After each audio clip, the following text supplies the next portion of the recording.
It's the final day of the opening weekend of regionals. Trips to the CrossFit Games are on the line. In the Northeast, men's leader Austin Malialo storms to the top of the leaderboard on day 2. He will try to hold on to his spot today. One event to go for him. In Southern California, Rebecca Voigt leads a very tight competition after an exhausting workout in event 6. While past champ Kristen Clever is banged up and facing elimination. The final events from both regions live now on the CrossFit Games Update Show.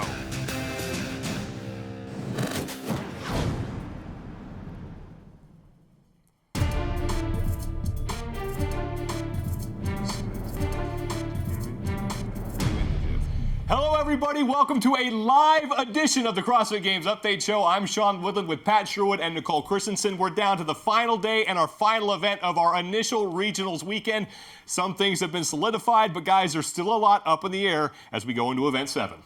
I know that Pat and I have been kind of 50-50 on our predictions, but how can we predict some of this stuff? People have been at 2nd after day 1, then they dropped to 10th, now they're back up to 3rd. I mean, the leaderboard in some of these regions is just wide open for those 3rd spots. It's going to be crazy. Who the hell's 50-50? I'm batting 1,000 over here. You're both doing pretty well. Day 3, I think, is going to be hugely affected by day 2. Those workouts are devastating. The hundreds, the heavy deadlift, these athletes, if they didn't recover properly, are in for a world of pain today. And don't forget, no cuts, right? So there's a lot of those races for the number 3 position that are going to really come into play. It's going to be an awesome day. In Northeast and SoCal today, we'll get to SoCal in a second. We're going to start with the women of the Northeast. And over the first 2 days, we had some newcomers really rise to the top and then solidify their holds on those top 3 spots on the leaderboard. Here's a look at how we got here.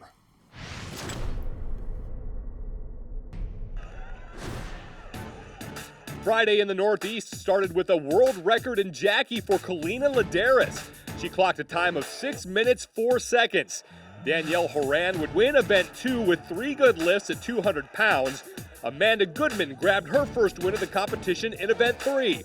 Goodman was the only woman in the region to complete the 30 burpee muscle-ups inside the 7-minute time cap. Danielle Horan would come in 3rd with a time of 7:03 and sat in 1st overall after day 1. Horan ran into trouble at the start of day 2. Event 4 proved to be too much for just about every woman in the region. Only 2 in the Northeast completed the workout inside the 25-minute time cap. Horan was not one of them. Kalina Ladaris and Amanda Goodman both got done inside the 25-minute time cap. Ladaris took 1st with a time of 23:19. Goodman was 2nd at 24:11. With that performance, Goodman put herself on top of the leaderboard. She would stay there, but just barely, courtesy of a 3rd place finish in event 5. She and Danielle Horan will battle it out over the final 2 events for 1st, while Ladaris and Stacy Kroon will fight for the remaining ticket to the CrossFit Games.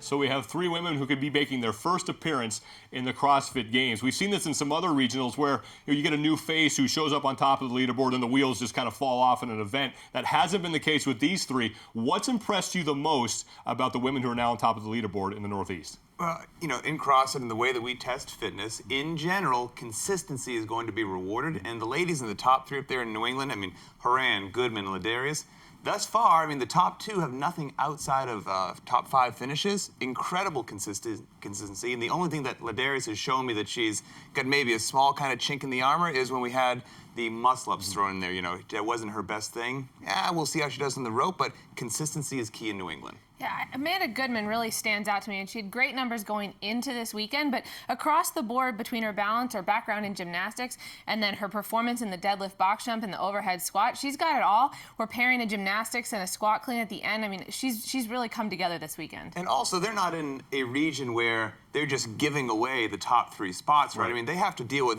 Heather Keenan-Bergeron, series veteran, Mel Ockerby, Stacy Kroon, Jenny Davis is up there, and they're still in the top 3. That can't be understated. That's incredible. Yeah, Mel Ockerby, Stacy Kroon, and Jenny Davis are on the outside looking in, and they were trying to make up ground this morning when event 6 rolled around, and we saw our first odd object. They brought out the fat bar for this one. They had to do 30 shoulder to overhead with a fat bar, and Danielle Horan right next to Amanda Goodman, and it was Horan, who was able to power through these, and then she was able to kind of separate herself, and this is where she really took the lead in the event. You know, and Dave Castro and the other evil geniuses that create the CrossFit Games workouts and the regional workouts, all these women have done shoulder to overhead. They've all lunged before, but how do we make it a little bit different and get you outside your comfort zone? The fat bar, throw in an odd object. Yeah, well, this is where we saw a lot of women kind of have problems as Danielle Horan went on to win the event, is keeping that bar. And Nicole, you thought we would see this, having trouble holding that fat bar in that front rack position and then lunge. Yeah, and we did see it play out.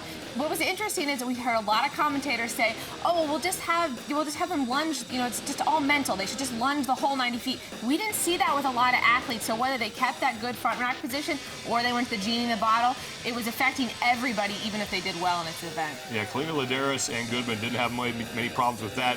Kalina finishes in 10:02. Goodman finishes third with 10:29. So we kind of ended up where we started. Danielle Horan, Kalina Ladaris, and Amanda Goodman win the top 3 spots. They hold off the Games veterans, and then in the overall standings, it's still those top 3. And now we go into event 7, where it looks like we have a pretty good idea who's going, but you mentioned earlier, no cuts. We have a bigger field going into this final event, so there are some things that could happen here to get some of those Games veterans into contention.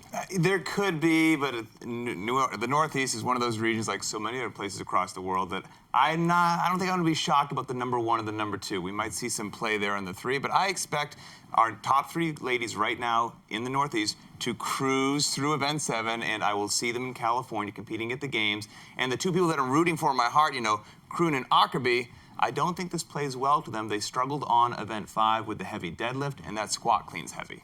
We do have to remember, though, that they are all newcomers, so we haven't seen them perform all of what could be thrown at them, such as a rope climb. Yeah. We saw it in 2010. We thought Rich had it all locked up, and he wasn't able to climb the rope, and that knocked him out of contention for the first place spot. So Amanda Goodman really stands out to me. She had a heavy overhead squat. She did a beautiful job in the deadlift box jump. She gymnastics background. I think we pair all those together, and she's got a great shot at taking first place in this workout. Even that, though, if Danielle came in second right behind her, Danielle would still take the first place spot. So there's a lot that's going to go down there. And keep your eye, like I said, on Ladarius. You know, the only event that she didn't do really well on was the burpee muscle up, so maybe she's not a puller. I'm not sure. The rope climbs could be significant. Event 7, rope climbs and squat cleans. It's 4 rounds of 2 rope climbs and then 4 squat cleans at 135 pounds for the women, and then there's a quick run in between each one. Pretty basic. Where is this thing going to be won or lost? Go ahead. I think it's hard to say where it's going to be won or lost because the elements of the workout are so different. So if you're a great rope climber and you can just bang that out, maybe you take a little bit more time on the squat cleans. The big thing that we're going to see is the squat clean is going to add up. These ladies, this is their 7th event over 3 days. They did the hundreds workout. They're just done on the backside of their body completely. So whether they're able to do that is going to play out. That could come into play, the veteran versus the rookie. If you know, our top 3 are occupied right now by rookies, and so if they haven't taken care of themselves with nutrition, mobility, they're going to pay the man. However, for me, it comes down to that heavy barbell. I think even the strongest ladies out there will be reduced to singles. If you can't climb the rope at this level, you don't deserve to be at regionals. Really fast, who's going to win this? I'm gonna go with Amanda Goodman, but I think we are going to see our first sprint to the finish between these 3 ladies. I'm going with Horan. All right, well, the floor has been set up. A lot on the line here. 3 women trying to make their first appearance in the CrossFit Games. Danielle Horan, Amanda Goodman, and Kalina Ladaris can all punch their tickets to Carson. The floor has been set up. Let's send it out to Tanya Wagner and Chase Ingram for the call.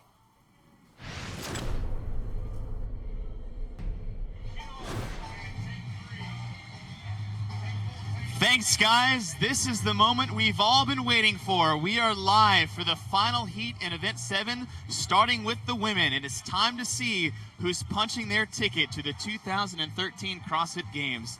Tanya, it's been 3 days, 6 events, and through it all, it's been a battle of 3 ladies. Danielle Horan, Amanda Goodman, Kalina Ladaris. The only question remaining right now is who's going to take it all. Well, that's it, Chase. We know that Danielle, Amanda, and Kalina.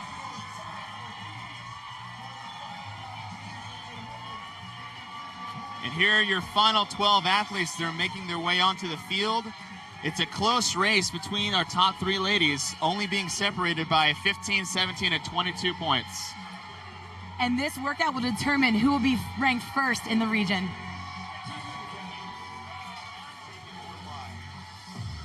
And we're live here for the final event. The top 12 women are ready to do battle in event 7. We got about 4 rounds of the 15-foot rope climb to ascents with a sprint in between, followed by 4 squat cleans at 135 pounds, and then a nice sprint back. We've got 12 women getting prepped and ready for this final event, but we're really looking at the top 3. We're looking at Danielle Horan, who's in first, Amanda Goodman second, and Kalina Ladaris 15 points, 17 points, and 22 points. Now we do have Stacy Kroon sitting in 4th at 37, but what we've seen this past week in the last 3 days, it's a race for these 3. The 3 are very scrappy athletes. They're very powerful athletes. Kalina has a few inches on the other 2 girls. She may have a little more advantage on the rope. And there in lane 12, sitting in 12th place from Collar City CrossFit is Sarah Hill Mass. In lane 1, 11th place from CrossFit Buffalo, Christina Good.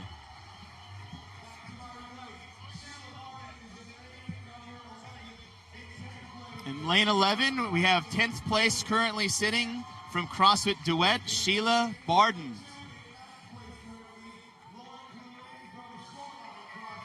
In lane 2, 9th place, staple CrossFitter Lauren Plumet from Shoreline CrossFit. And a name we know and a face we love, lane 10, in 8th place right now from CrossFit New England, Games vet Heather Bergeron. In lane 3 in 7th place, and only 19 years old from Shoreline CrossFit as well, Megan Oskowski.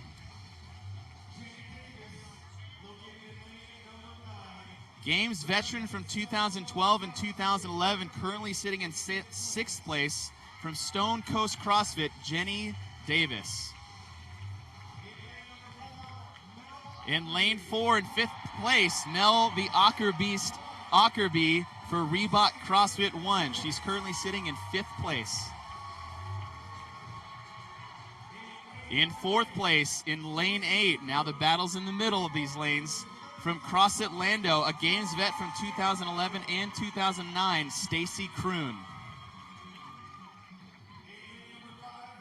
In lane 5, she was first in the Northeast coming in from the Open. She's currently sitting in 3rd place from CrossFit Port Chester, Kalina Ladaris. In lane 7, another newcomer, sitting in 2nd with 17 points from CrossFit Performance, Amanda Goodman.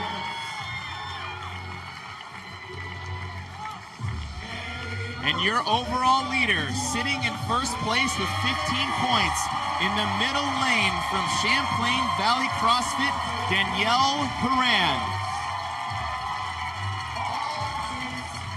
So all athletes are set. They're getting ready to go. Again, we have 4 rounds with 2 rope climbs, a sprint, and 4 cleans. The top 3 men are battling in the middle. It's time to see who's going to take it all.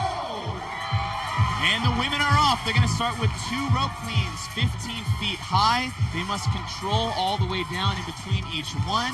Sprint across the course, 4 squat cleans at 135, and then back. This looks like a sprint, but it's going to be varied depending on their skill level. Absolutely, this workout is a sprint, but they do need to be steady and consistent. 4 rounds is a lot of rounds that if you go too fast early, you'll pay for it in the later rounds. We've seen in the first few heats, all the women are pretty close off the bat, but this is the separator, the 4 squat cleans. In the center, Amanda Goodman right there has hit all 4 in a row. They're moving the bar over to the round 2 marker, and then they must run back. 135 for these women is not that heavy, so they just need to keep moving during the 100-foot sprint. Not really a sprint, just get your breath, but they need to go unbroken on those 135-pound squat cleans. Amanda Goodman on the top in lane 7, followed by Danielle Horan. They're sitting 1-2. There's 2 points separating, so if Amanda wants to get first, she's going to have to beat Danielle and have some help along the way as well to get ahead of her. Goodman looks a little more efficient on the rope. She's able to climb a little bit faster. And looks like she's trying to take that lead a little bit, but that might just be a strategy for Danielle. And these athletes are jogging back slowly, trying to recover between the rope climbs and the squat cleans. But Amanda Goodman is first to the bar, followed by Danielle Horan. Kalina Ladares on the left, and far right you see Games vet Jenny Davis. Something you alluded to earlier, Tanya, is the form of Kalina Davis in the middle of your screen right there. A little bit of rounded back. It's not that efficient. Kalina Ladares is not the most efficient athlete, but we've seen all weekend she's very scrappy. She's got a lot of power, and she will fight. So even though her efficiency's not there, don't count her out, Chase. And being billed, like we said, Amanda Goodman, Danielle Horan, 1-2 going in, 1-2 right now. They're starting their third round, 2 rope climbs up to that 15-foot crossbar. I like the way Amanda Goodman jumps right on the rope. It's really smart for your transitions. You're breathing that whole time during that 100-foot travel.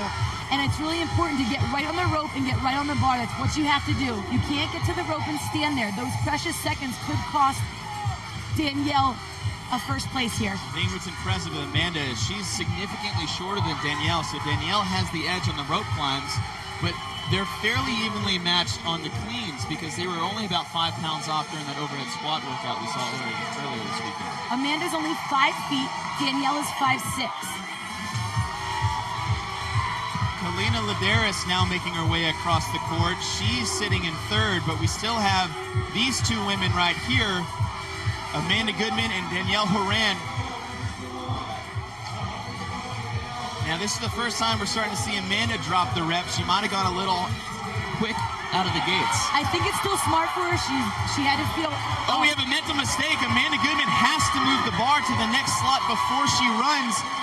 That might have cost her a place right here. We saw the same thing on the deadlift box jump workout. Yeah, and you could see right away, Danielle saw that she made that error and she took off, but now she's walking, so as long as Amanda can catch up to her, then mentally, Amanda has to shake that off. We are coming into our final round. 2 rope climbs, sprint across 4 cleans. They don't have to run back. They can finish right on the mat.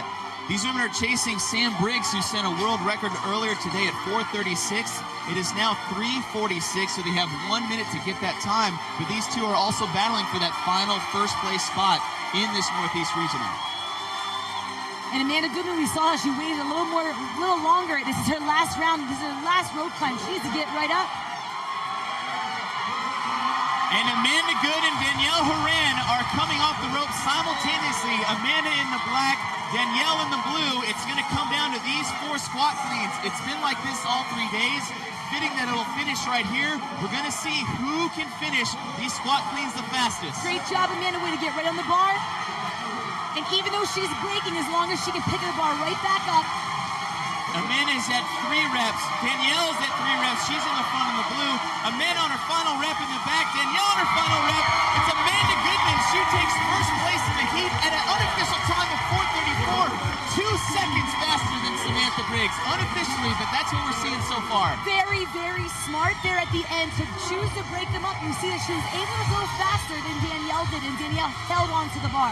Danielle Horan finishing second in this heat, second overall in this event here at the Northeast.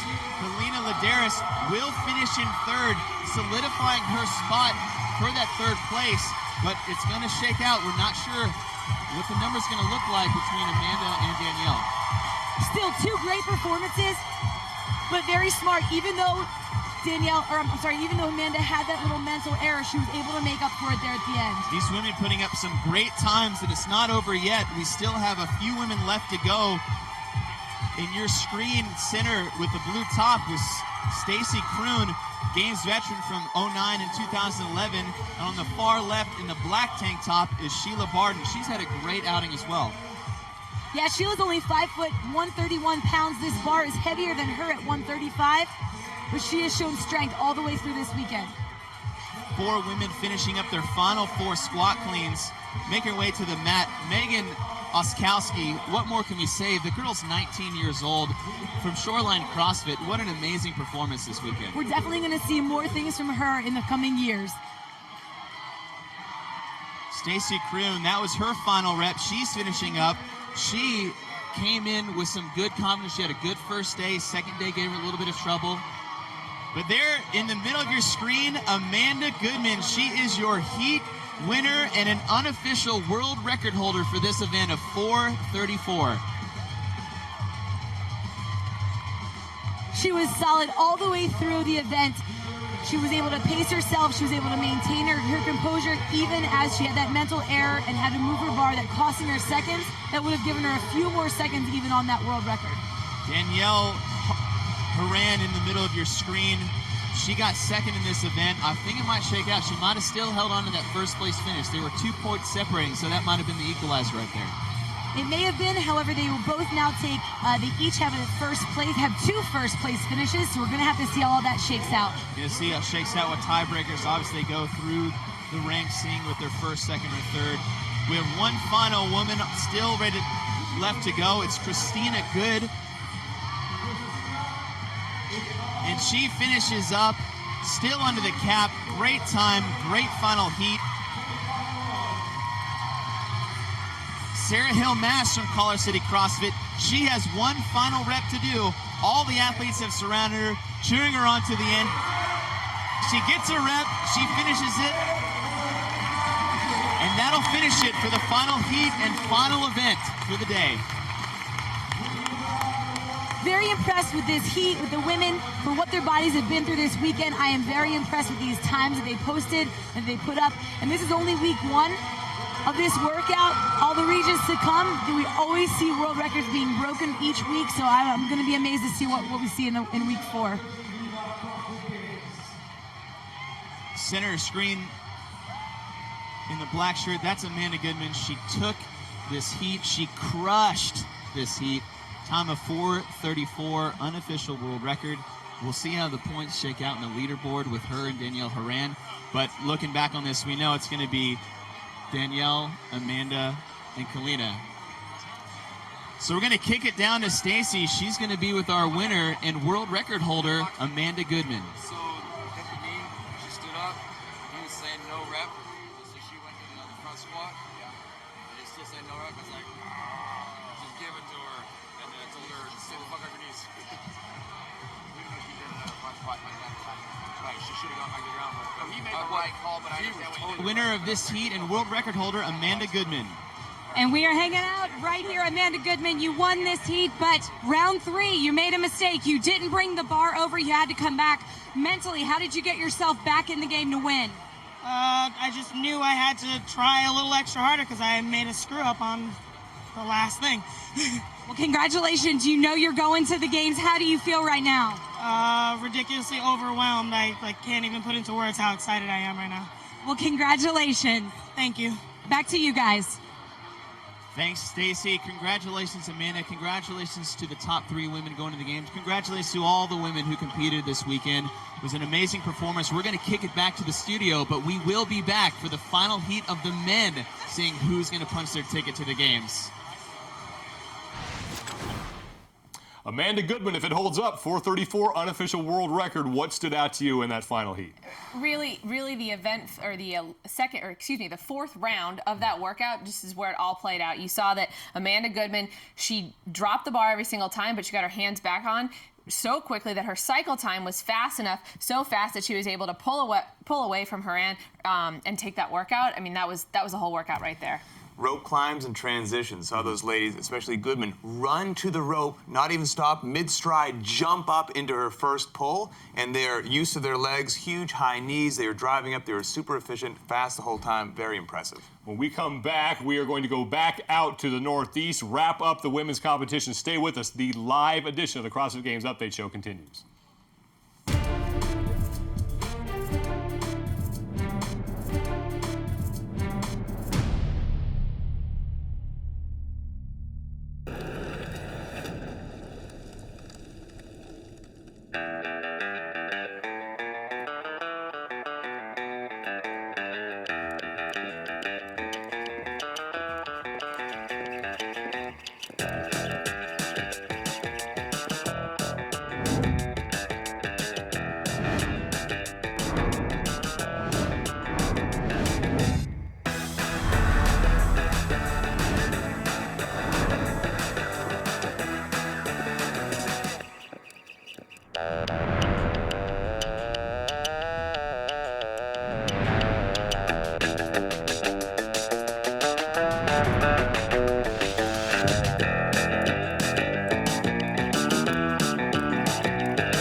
just got to believe that you can do it. I tell that to people. It might not happen today, it might not happen this week, it might not happen next week, it might not even happen next year.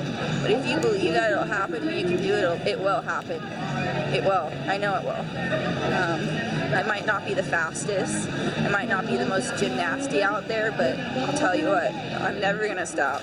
Ever stop believing in what I can do. No one can take that away from me. Hey, Tyson, what's up? Mars? Diablo chicken. Hey, Pat.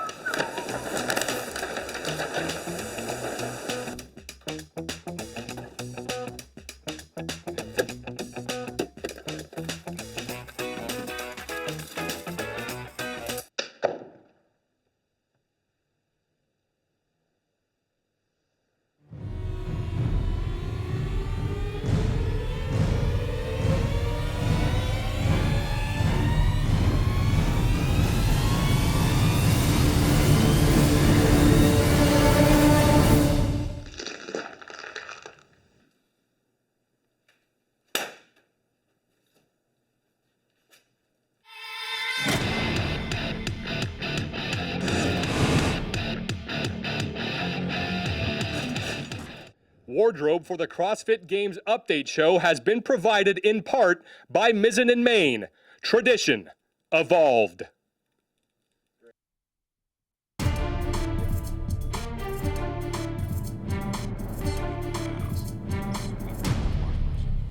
Welcome back to the CrossFit Games update show. We've just wrapped up the women's competition and the Northeast. 3 newcomers to the CrossFit Games, Danielle Horan, Amanda Goodman, and Kalina Ladares, all punching their tickets to Carson. Of those 3, now, who has the best chance, in your opinion, of making some noise at the CrossFit Games?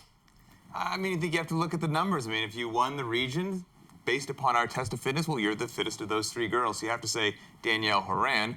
But I think you can't say that there's too many factors, and the biggest factor is the rookie factor. I mean, the regionals are stressful enough, but you show up to the stadium or whatever, the Home Depot Center, the lights, camera, action, and all these people that as rookies you've only seen videos of, and then you see them walk in, you're like, oh my God, that's really Sam Briggs. Like, we'll see how they perform then. Yeah, and we even saw this play out a little bit with Amanda making the mistake not to move her barbell. Those little mistakes, they all play together. They come out even more once you go to the games. So, yeah, I think it's hard to say. And in the past, we've seen this. We've seen athletes that take a 3rd place spot in the open, or excuse me, in the regional, and then they go on to take a top 10 spot at the game. So while it's a great predictor to get the right 3 there, and I completely believe that, once they get there, it's kind of like a clean slate, and who knows where we go from there. Yeah, and we talk about 1st, 2nd, and 3rd. It doesn't matter. Just get in. There are 3 really first-place finishers.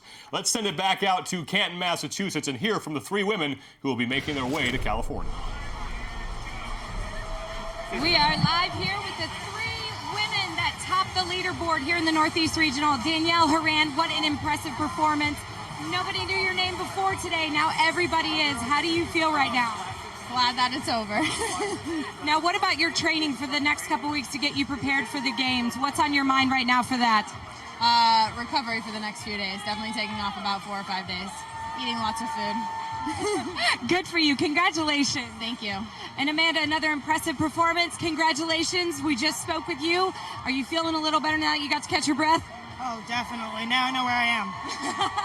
Kalina, first time going to the games. You finished 8th last year here in regionals. How are you feeling right now? Oh, amazing. Tired, but amazing. Congratulations, ladies. Back to you guys. It's great to see 3 newcomers represent the Northeast for the women. Not many newcomers for the men, though, in the Northeast. Early on, there were a couple of games veterans who distanced themselves from the field, and then there was another who got himself in trouble, and he's going to have to scramble in the final event in order to get into the games. Let's take a look back at the first 2 days of competition for the men in the Northeast.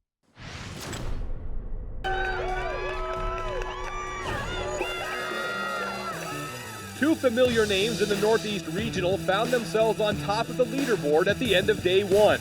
Austin Malialo started working on a possible 4th trip to the games with a tie for 2nd in Jackie at 5:22.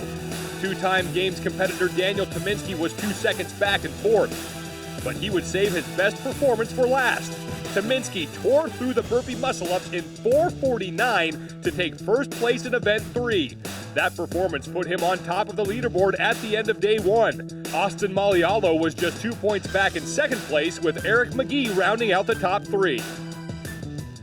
Malialo made an all-out assault on first place on day 2.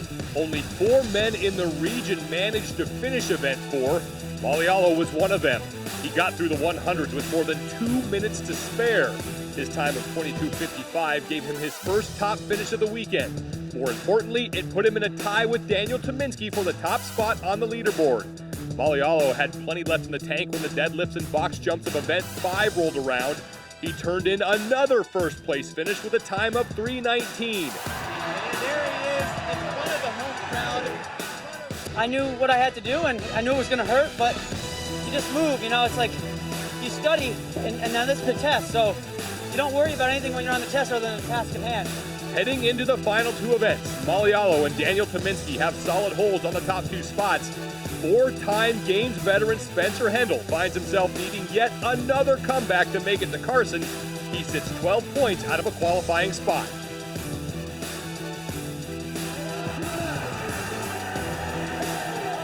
So it was Malialo and Tominski solidifying their holds on the top 2 spots after 2 days. Coming into day 3, they faced event number 6, the handstand push-ups and the fat bar. And once again, it was Malialo and Tominski who battled it out for the top spot.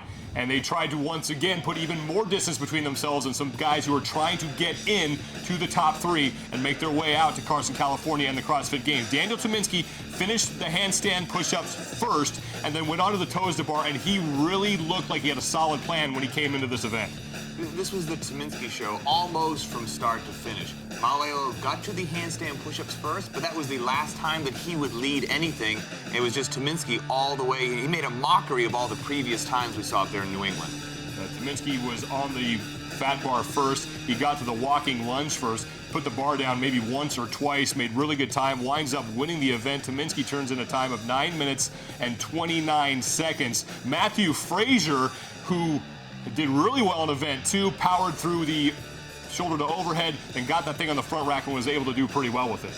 Yeah, absolutely. I mean, they're across the board, they're all just kind of getting through that front squat and finishing out. Spencer Hendel kind of sitting there out on the edge there, finishing at the end, but all of them were able to get it with maybe dropping the barbell once or twice. Yeah, Hendel not really helping his cause with a 7th place finish. It was Craig Kenny who finished in 3rd place in that event. So after 6 events, there's a tie at 20 points. Malialo gets a tiebreak, so he's in first. Eric McGee will try to hold off Spencer Hendel. Austin Malialo on day 2, you said this yesterday, came out as a man possessed. I did. That's exactly what he did, deadlifting with reckless abandon, and now he's having a polar opposite experience today. I think maybe he went too hard on day 2. Sure, he got 2 number 1s, but at what cost? Right.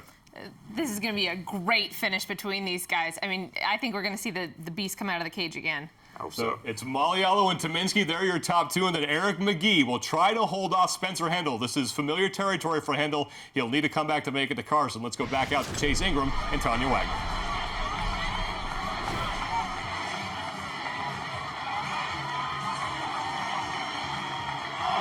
And the men's turn for event 7 live in the Northeast. This is it. This is all we have left to see who is going to go to the CrossFit Games. 3 days, 6 events, and who would have thought after all that, after all those reps and rounds and events, we would have 2 men standing on the top right now, both tied at 20 points, and that is Austin Malialo in your screen in the yellow shirt, and the man next to him on the left, Dan Tominski. It is a winner-take-all battle right here. These are 2 veteran athletes. They're athletes that have been to the game multiple years. They know what they're doing. They're going to be smart. This is going to be one heck of a sprint event, but there's going to be a lot of strategy that comes into play with that barbell when they get down there for the squat cleans. But sprint is right. You claim that someone might take the world record trying to pull it from Elijah Muhammad from the Southeast. Currently 4:23, but you've got a little inside track of who might be taking that today. Austin Malialo already tested this workout and finished it in 4 minutes and 20 seconds. Spencer Hendel did this workout in 4:08 when they tested it. They also, during their test workout, they did an additional 100 100-foot sprint. And it wasn't judged, but that was their times. Your screen right there is Eric McGee. He's currently sitting in 3rd place with 37 points. Here are your top 12 athletes, and let's see who we got competing in this final event. In lane 12, in 12th place from Champlain Valley CrossFit, Trevor James. In lane 1, in 11th place from Flower City CrossFit, Eric Shank. Fun fact, this guy was 44th coming in from the open. What an amazing performance so far. In lane 11, from CrossFit 207, in 10th place, Kyle Sykes. In lane 2, 9th place, another surprise to the open. He was 4th coming in from the open from Oside CrossFit, Ian Berger.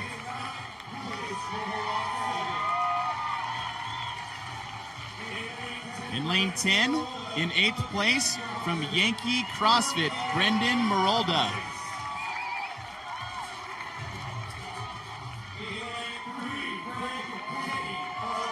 In lane 3, 7th place, from Brantford CrossFit, Craig Kenny. In lane 9, in 6th place, from CrossFit South Shore LI, Christian Harris. I expect this guy to move some weight today. In lane 4, in 5th place, the guy's only been CrossFitting for 6 months from Champlain Valley CrossFit, the second athlete from that gym in this heat, Matthew Frazier. In 4th, I believe that's your prediction for a possible world record, Spencer Hendel from Reebok CrossFit Medfield. In your 3rd place so far with 35 points in lane 5 from CrossFit Hingham, Eric McGee.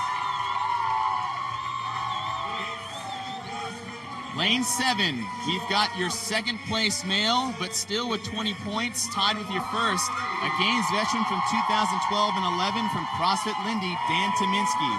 And your number 1 overall currently, still with 20 points like Dan, Austin Malaiolo from Reebok CrossFit 1. He's shooting for his 4th trip to the games right now, but it's going to be a battle between this man right here, Eric McGee in the black, and Dan Tominski in lane 7 in the white. And the athletes are off. 4 rounds, 2 rope climbs, 100-foot sprint, 4 squat cleans at 2:25, 100-foot sprint back. The world record set at 4:23. We heard this was going to sprint, and without a surprise, Spencer Hendel comes out blazing. Has to do about 2 pulls and he's at the top of the rope. He's a very tall athlete at 6'2", and with a 350-pound clean and jerk, these squat cleans don't feel like much to him. Most athletes deciding to go unbroken in that first set. We saw the women do the same thing. They're going to clean it. They've got to move it to the round 2 marker before they make their way back across the court. And Spencer Hendel followed by Matt Frazier, another strong athlete, but Hendel's going to get him on the rope climbs. Frazier, we've seen fantastic just strength from him all weekend. His lungs, I don't know if he's going to be able to hold up with Spencer, and he's a lot shorter than Spencer, coming in at only 5'6". And in lane 8, in the red shirt, Spencer Hendel making quick work of these rope climbs. He's already got his 2, and he's back across, but your leader overall, Austin Malaiolo and Dan Tominski in the white are going at it right now for those first place rights in this Northeast Regional. Spencer has nothing to lose. He just has to go all out, maintain that speed that he started with, and keep that if he wants to make a first place in this event. You say Spencer has nothing to lose. He's currently sitting in 4th place with 50 points. He's pretty much out of the running for the games, but he has always come up and given us a show on this last event, and you know he wants to go out with a world record. He's at 145 right now after 2 rounds. He's the fastest man so far there in the red, but Matt Frazier, still in the back of your screen in the white, is keeping pace with him. And Matt Frazier, being short of those squat cleans, he can move through them a lot faster. He has a lot less range of motion that he has to go. And Spencer, they're having a little trouble on the rope. Looks like his foot slipped. A little slip there.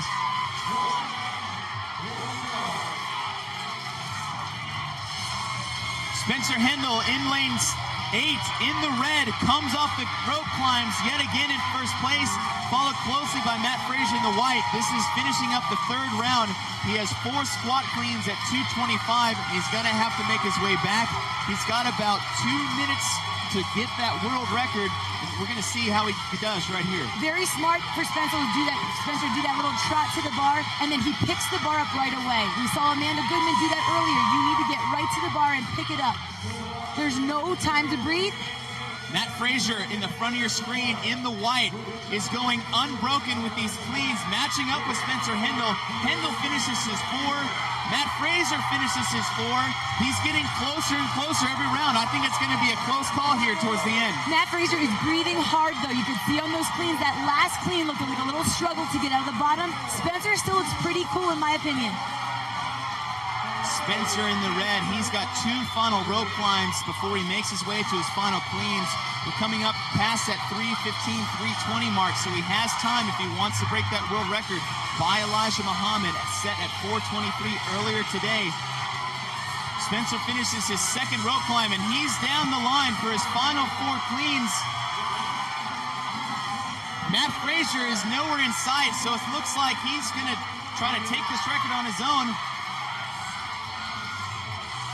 All he needs to do is hold on to that bar. He's sitting at 3:45 right now is his time. Spencer Hendel has about 30 seconds if you want to get that world record. He's dropping his singles. That's the first time we've seen this. He noticed, and he's facing right now. He's facing Matt Frazier, knowing that he's not back there, so he figured he probably has a little extra time that he can drop the bar. Facing Frazier, but he's also facing the clock. He knows what the time is right now. This is his final clean. He has to stand up and hit the pad. And Spencer Hendel takes it. Unofficial world record time of 4:11, smashing it by nearly 20 seconds. But in the middle of your screen, we still have a battle for first overall between Austin Malleolo and Dan Tyminski. Austin with 1 rep left, but he seems to be struggling. He's got to step back. He's done. Austin Malleolo takes 3rd in this heat, but first overall, followed closely by Dan Tyminski. Those are your top 2 athletes. We still have a few left to go. Tyminski there in his final rep. He finishes. What an amazing performance by these 2 athletes. We knew this workout was going to be a sprint. We knew it was going to come down to those last cleans. You could see how taxing it was on these guys, how their form and their backs just started to cave on those final squat cleans. And there you see Eric McGee. He's struggling with this a little bit. I don't think it's enough to put him out of 3rd, but there's still a chance. Spencer had to get first to have a shot. Eric had to drop down to about 16th, so we're going to see how Eric handles these last cleans. You never know what's going to happen here. That's Kyle Sykes finishing there just behind Ian Berger and Trevor James. We still have a few men left. Brendan Meralda is on his last 2 cleans, and Eric McGee finishes in a time of 5:37. We'll see how that shakes out with the rest of the leaderboard. And that will do it. All athletes are finished, and they were all behind the man who set the tone early. There in red, Spencer Hendel, hugging his training partner and buddy, Austin Malleolo. Austin took the placing in front of Dan, so he will be your first place overall. But the story right now is Spencer Hendel coming out strong, not letting his placing bother him, and he wanted to put on a show like he usually does. That workout was made for Spencer with the rope climbs, the heavy squat cleans. He knew coming into this event that that was going to be his, and he wanted to take it. And we're going to kick it down to your world record holder, Spencer Hendel. He finished with an unofficial time of 4:11. He's down on the floor with Stacy Moldalvin. Unofficial world record, 4:11. Spencer Hendel, that was an amazing performance. How are you feeling right now? Pretty sore. Last workout of the weekend, they favored me. I'm pretty good at rope climbs. Taller athlete, I jump up, I'm halfway there. And then the squat clean, something I've been waiting for all weekend, so. An amazing way to end this regional. Congratulations. Thank you. Back to you guys. What an amazing performance by Spencer Hendel. He was shooting for his 5th trip to the games. He didn't quite make it, but What a way. That just shows you what type of guy, what type of competitor it is to set a world record on this last event, and not just setting it, smashing it. And if you're not going to go to the games, what a better way to finish than have how many other men out there try to match beat your world record that you set on your final event. There in the center of your screen, and your #1 overall, Austin Malleolo, put on a show from event 1 to event 7. We'll see how the leaderboard shakes out with our top 3 and see where Eric McGee finished. We're going to kick it back to the studio, and we will be right back. So Spencer Hendel on the outside looking in now, not going to the games, but you can't say the guy didn't go down swinging. Totally, but here's the thing. I mean, in event 6, his facial expression just said to me, like, I don't think I've got this. If he'd given a little bit more in 6, we saw, I mean, who could have predicted that Eric McGee would have struggled through this so much? We'll see how it plays out. I think there was a little bit more room than he thought. We knew it was Spencer's wheelhouse, but he kept it dramatic, but too little, too quick. McGee didn't do well. I was like, what might happen? But it just wasn't enough. Yeah, Spencer had to not only win the event, but McGee had to finish lower than 16th in order for Hendel to go to the games. That did not happen. So most likely it's Malleolo, Tominski, and Eric McGee. We're going to take a break. When we come back out to the Northeast Regional to wrap up the men's competition and hear from the 3 men who will be representing that region at the Home Depot Center.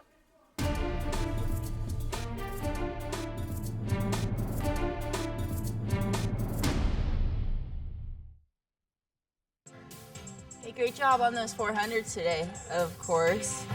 Cheers, well done on the lifting. Shocker. You want to settle this? Come on, then. Let's go.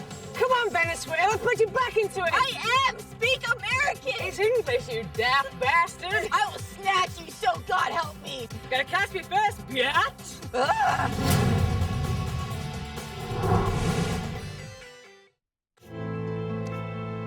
Life doesn't care where you're going or how you get there. Sometimes you have to push, pull, or fight through it. It's not always perfect, and it doesn't come easy. Life simply asks that you join it.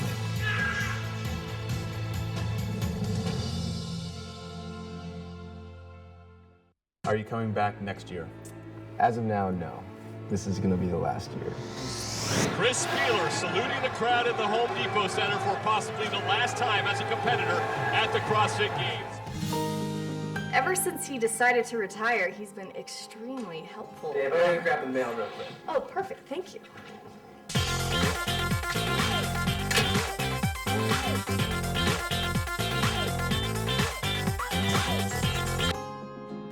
Oh my gosh. Got it. Diaper bag.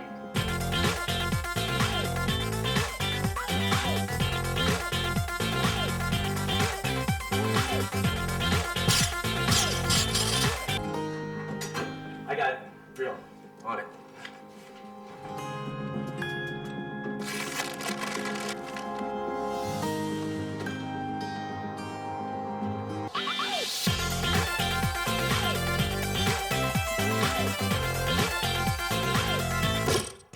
What am I going to do with all this fitness?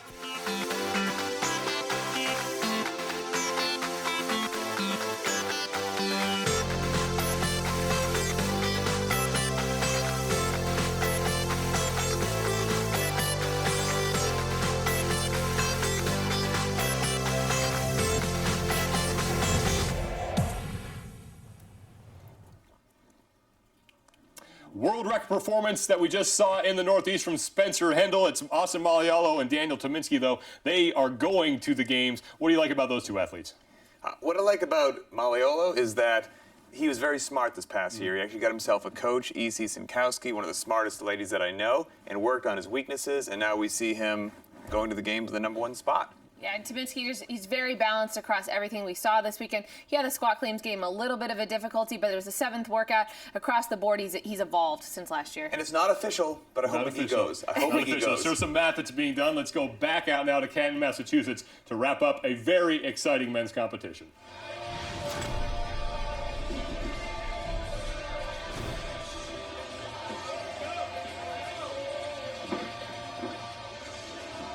Here with the top 3 men at the leaderboard of the Northeast Regionals Austin, what an incredible performance over the past 3 days. 4th time going back to the games. How are you feeling? Just honored to have a good weekend of competition and go back to LA to just have a bro session with all the guys for a couple of days. It's always fun. It's an honor, and every year it gets bigger and bigger. It's amazing. I remember when it was in a wavy parking lot, so it's a little different now. Well, congratulations. Thank you. Eric McGee, this is your first time going to the games. How are you feeling right now after this incredible performance? Feel good. I'm hungry. You ready? How is your training going to change over the next couple weeks to get you prepared? Couple weeks, I hope it fucking goes down a lot. Well, good luck. Thanks. Dan Tominski, of course, you're going back for the 3rd time. Exciting. How are you feeling right now after the regionals are over? I would really like some Dunkin' Donuts right about now. No, but I'm really pumped. I'm actually really pumped. 3rd year in a row. Feel great. Awesome. Congratulations. Back to you guys. So 3 more representatives going out to Carson, California as the field now begins to take shape on our first weekend of regionals. In the team competition for the Northeast, this one was really shaping up to be a 2-horse race between CrossFit New England and Team Dynamics, and it looked like CrossFit New England was just going to run away with this thing, but then Team Dynamics took advantage of a hiccup in Event 5 from CrossFit New England. They took the lead. Event 6 rolls around, and CrossFit New England back with a vengeance. They win the event in 7 minutes and 33 seconds. The next closest team was Team Iron Will at 11:04. King of Island Park, they got a time of 11:41. So CrossFit New England sub 8 on that, but Team Dynamics coming right back in Event 7.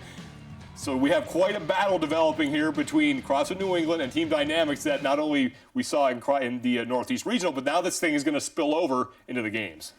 Absolutely. And, New England, that's their home turf. They're not used to taking anything other than first place when they compete at their regionals. So I guarantee the evil genius mind of Ben Bergeron is trying to figure out how that actually happened and make sure it doesn't happen when they go out to LA. Well, and you can look at the numbers that they posted. That Event 5, they placed 12th. That's the only one that they were really out of their element on. And was it a factor of you having to play only 2 athletes for each event? And did they kind of get to the lowest damaged common denominator? Or was there an anomaly that that happened? So. And we're talking a lot about New England. Of course, the winners were Dynamics, but New England's been so good for so long. Dynamics was obviously better. That just speaks to how capable that team is. And how not only we talk a lot about the individual competitions and how that's getting tighter, the team competitions as well. And don't forget about that Heather Bergeron factor now for CrossFit New England. Yeah, I mean, if she did fantastic in this last event on the rope climb squat clean workout, I think we're going to see her make the transition, go to the team, and maybe she's that hole for that 12th place finish that they didn't quite have figured out, and now all of a sudden they're a stronger team. So they could have Bergeron, Heather Bergeron. They could have Ockerby. No, not Ockerby. They could have Hobart, and they still have Montoya. So those are 3 extremely strong individuals potentially comprising that team. So all the final results are in now from Canton, Massachusetts. So let's take a look who is going to the Home Depot Center for the 2013 Reebok CrossFit Games. For the men, it's Austin Malialo, Daniel Tominski, and Eric McGee hangs on to that 3rd position, beating out Spencer Hendel, who put together a good comeback at Event 7. For the women, 3 newcomers here. Danielle Horan, Amanda Goodman, and Kalina Ladarius, who really showed up on the radar in the Open. Great performance for her there. And then for the teams, it's Team Dynamics edging out CrossFit New England. And then CrossFit King of Island Park. They had a strong day 3, courtesy of that 3rd place finish in event number 6. This is what gets me excited about, CrossFit and the games and regionals is, finding these new people that potentially could be the fittest teams or individuals on the face of the planet. We have got a new team winning down there. All the ladies are brand new, but my number 1 favorite thing about that leaderboard, Eric McGee. He's wanted it for so long. He's just such a fired-up individual that I'm glad he's going to the big show. I can't get over how we ended regionals this weekend. I think it's fantastic with that last workout, the kind of sprint to the finish, putting the athletes on display, just really throwing them out there. In the past, we've seen those longer chipper workouts where it was like, oh, who's going to win? And it was kind of clear by the last 7 minutes of the workout. Not today. We saw these, one athlete finishes their last clean, the other one's right there behind them. I think we're going to be seeing this for the next 3 weeks, and it's awesome. And Spencer Hendel out with a bang. Somebody has to beat that record now. Exactly. I love the fact that guy went down fighting. When we come back, we still have live coverage from Southern California to get to. We'll also talk about Europe, a dominating performance on the women's side and a surprise on the men's. We'll talk about that next.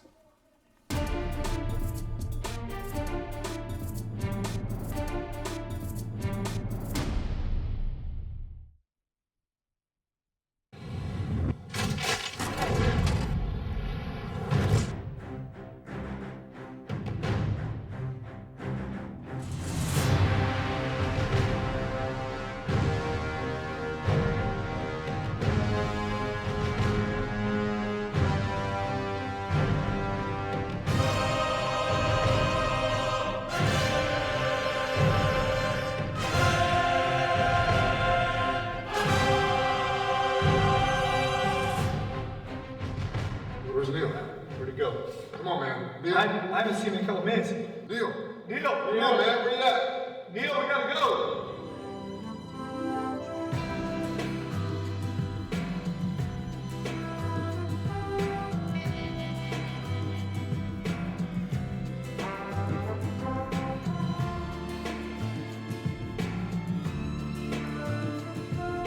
I'm disappointed.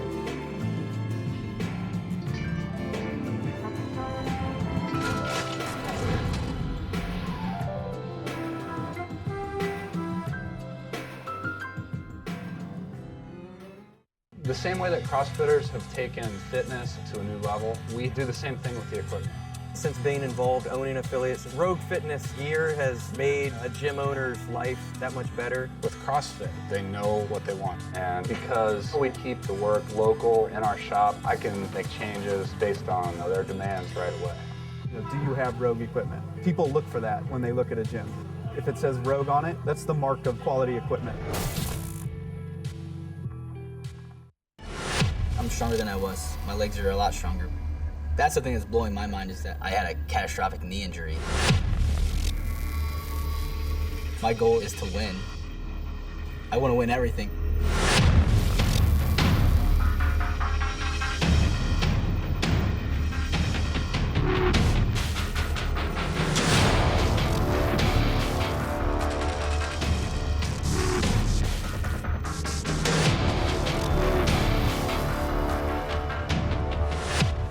Excited for it. That's all I want. I just wanted to be here.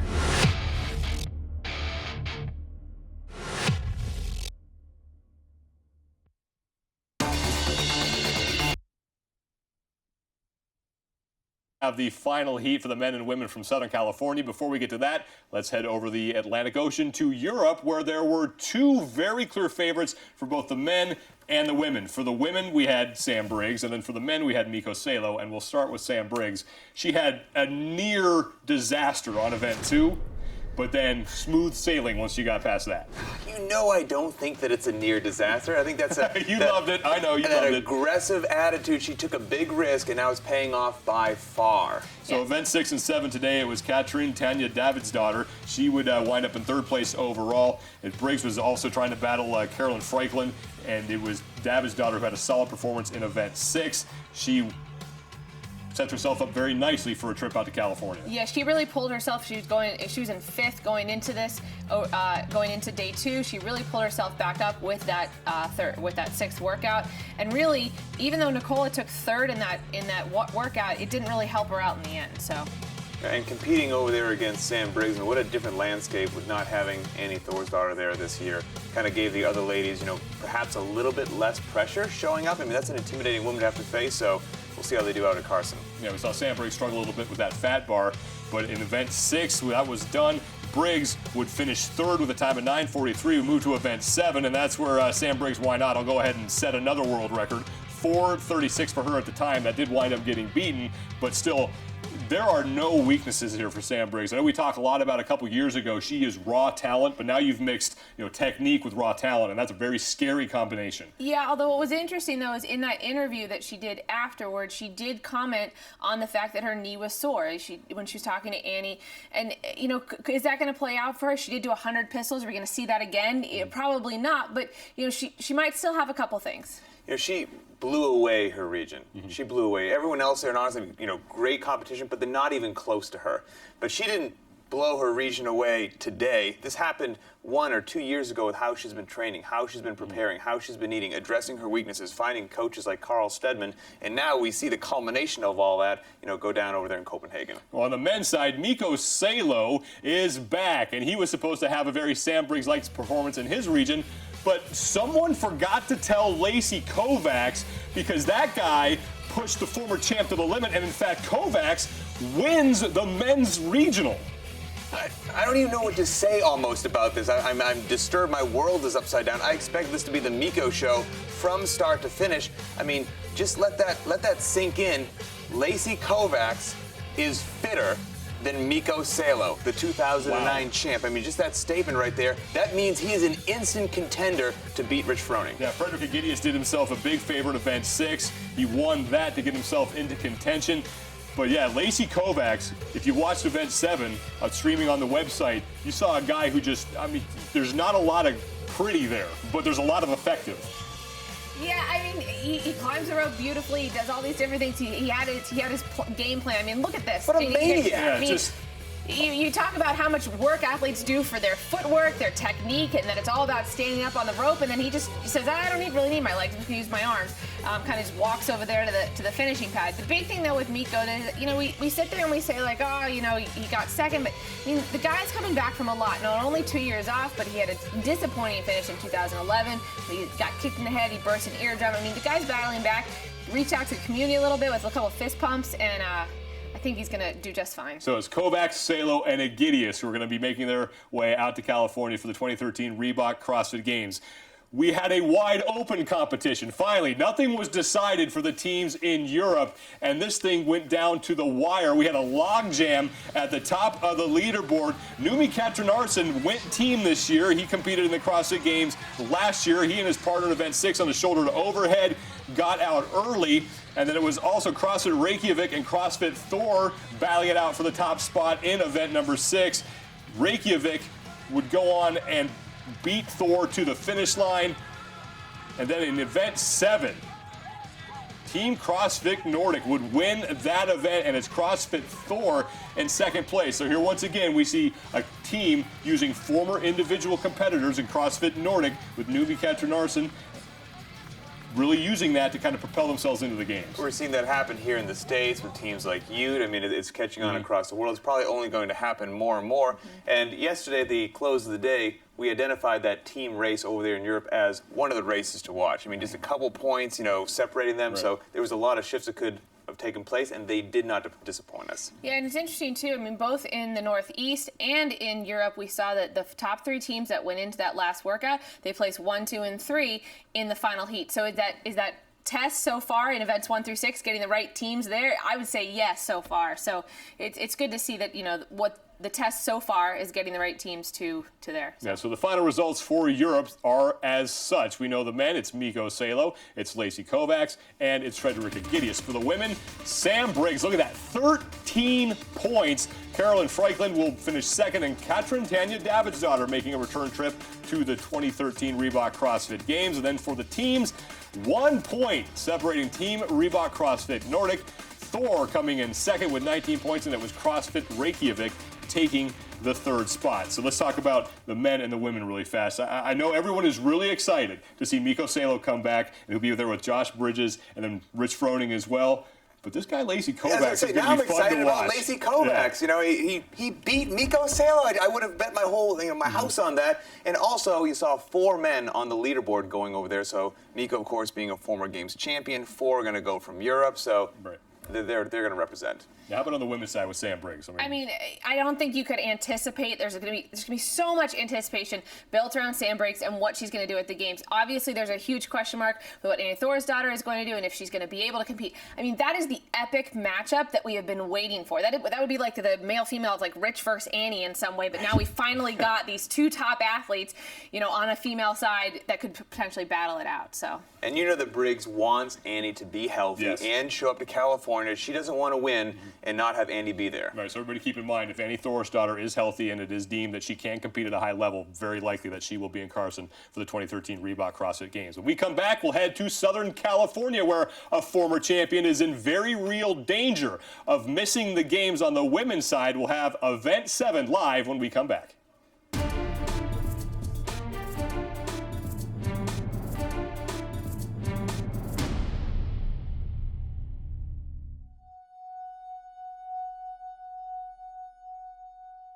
You haven't heard of CrossFit? Let me tell you about CrossFit. CrossFit is a lifestyle in which you are prioritizing your health. The ability to do many different things at a high level of intensity. I think it's the absolute best way to help you reach your fitness goals. For me, it's making me happy. A fun way to get fit with log-mounted people. The last person finishing is just as important as the first one. It's this team atmosphere that ends up making you better as an individual. Camaraderie, that family that you end up building, and the energy that you get back from it yourself.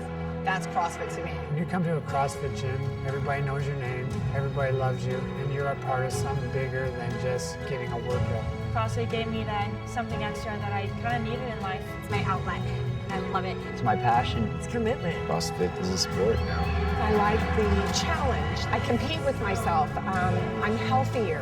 I am stronger. Even though I was sore, or I was, get a little discouraged, I felt accountable to my community, or I felt accountable to my class because they were looking for me there. Finding CrossFit and having to work really dang hard for whatever your goal is, whether it's to compete or just get a damn pull-up. I love it because the workout's different every day. I can come in and I don't know what I'm doing. Everyone is welcoming. Everyone is cheering you on.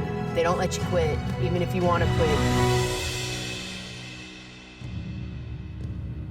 We all share this experience, which is emotional. It doesn't look emotional. It looks like people working out, but it's emotional. I mean, it's raw. It's intense. It's incredible. It's freaking awesome. I'm gonna keep doing it for a long time, I hope. CrossFit to me is a fitness program where the reward for doing well is the ability to express your fitness in everyday life in as many different planes or as many different activities that you can possibly imagine. People walk through the door and say, hey, where's all the machines? Where are the machines?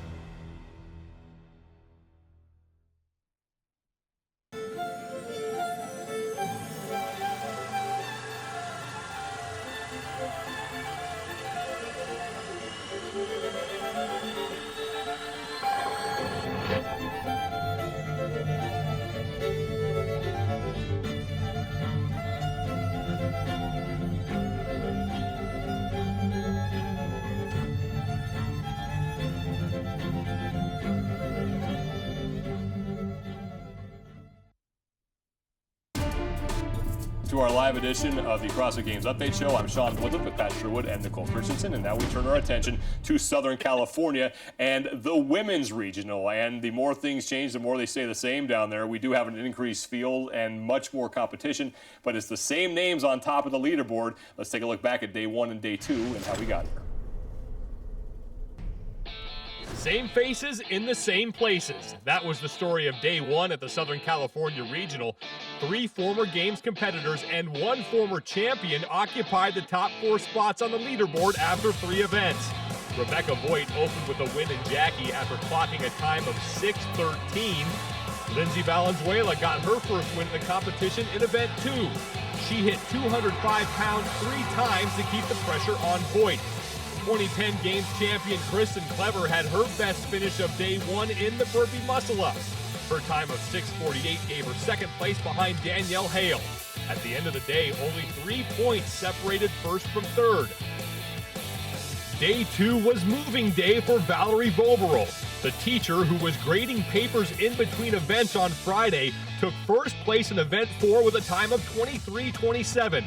She and Voigt were the only SoCal women to finish inside the 25-minute time cap. It was Voberl's first win of the competition. She would follow that up with a second-place performance in event 5. Voberl's time of 3:47 put her on top of the leaderboard with Lindsay Valenzuela. 2010 Games champion Kristen Clever is in danger of not making it back to Carson, as she is 15 points back of third place. 15 points out. Kristen Clever in 4th place, had a lot of ground to make up, and she tried to start in event number 6, but she would have to beat Rebecca Voigt, Lindsay Valenzuela, and Valerie Voberl. And Rebecca Voigt got out of the gates very fast in this event with the handstand push-up. She was first off the wall, and she never looked back from there. This was the Voigt show. I mean, the pace that she maintained, I thought was like a suicide pace, that she was going to crash and burn at any second, but she didn't. She maintained it. Yeah, she absolutely knew what she was doing going into this. Her reps were calculated. You could tell that by her sets. She was always going right before she kind of died out. We know how much that can play into an athlete. If they do reach that failure point on a handstand push-up, they're done. What was really amazing is she, at the end of this work, I mean, she laid it all on the line in that look. Her facial expression just said it all. Rebecca Voigt gets the win. Lindsay Valenzuela, once she got to that fat bar, you figured, all right, this is where Lindsay is going to really make some noise and be able to make up some ground in this event. Yeah, Lindsay, one of the strongest girls out there, but, you know, again, that's not enough, and she did very well and moved that barbell strong, but there was a lot of gymnastics moves in this workout to kind of balance that out, and she had, you know, Valerie Voberl, Kristen Clever, and other ladies just crawling slowly around her the entire time. So Valenzuela will finish second. She solidifies her hold on one of the top 3 spots, and then Kristen Clever did not really make up a ton of ground here. She did finish 6th. She's got somewhat of a shoulder issue going on, and you could tell watching this how much pain she was in. On her face. I don't think I've ever seen that facial expression come from Kristen in a competition setting. I mean, it was very obvious at that point that something was going on. That barbell resting on her shoulder, compressing that joint there. Something wasn't right. Valerie Volbrel turning in a 6th place performance, 12:28 her time. Heading into the final event, it's Voigt and Valenzuela knotted up at 16. Volbrel hanging on to 3rd place. Kristen Clever within 13 points. Now, we saw this in the Northeast with the men. Spencer Hendel was able to make up some ground. Possibly Kristen Clever could do the same thing. I mean, I hope she does, but a healthy Kristen Clever perhaps, but that shoulder, she's nursing it big time. Yeah, and I mean, we saw yesterday when she was pulling from the floor on the deadlift how much trouble it was giving her. Squat clean's not going to be very much different, and now we've got a rope climb, a true pulling movement. I think we'll see how she plays it out. The floor has been set up at the Del Mar Fairgrounds. Let's send it down to Josh Everett and Justin Judkins for the call of the final event for the women. It is just about to get crazy here at the Del Mar Fairgrounds. This is the 3rd and final day of the Southern California Regional. We're bringing the final event number 7 of the women's event, to you live. There is no place I would rather be as we start the 3rd and final heat. Today we are going to find out who goes to the games. We've had 2 very, very exciting heats already in the women's competition. And this is a very exciting, fast-paced event. This workout will consist of 4 rounds for time. 2 15-foot rope climbs. The athletes will sprint 100 feet, complete 4 squat cleans at 135 pounds. There's a 10-minute time cap. Josh, what is the fastest time of the day that these ladies are looking to beat? So Justin, in the Southern California region here in our earlier heats, Marie Hirsch posted a 6-minute and 12-second time. That's the time the ladies will be looking to beat if they want to claim this event here. But the best time overall in all the regionals has been Amanda Goodman in the Northeast region at 4 minutes and 33 seconds. A very fast-paced time that'll be tough to beat for even these ladies. All right, let's introduce the athletes to you now. Going down to lane 12, first of all. In lane 12.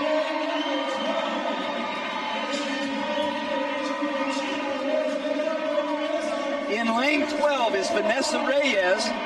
And Vanessa was a cheerleader at Long Beach State. She works out at CrossFit Chino Hills.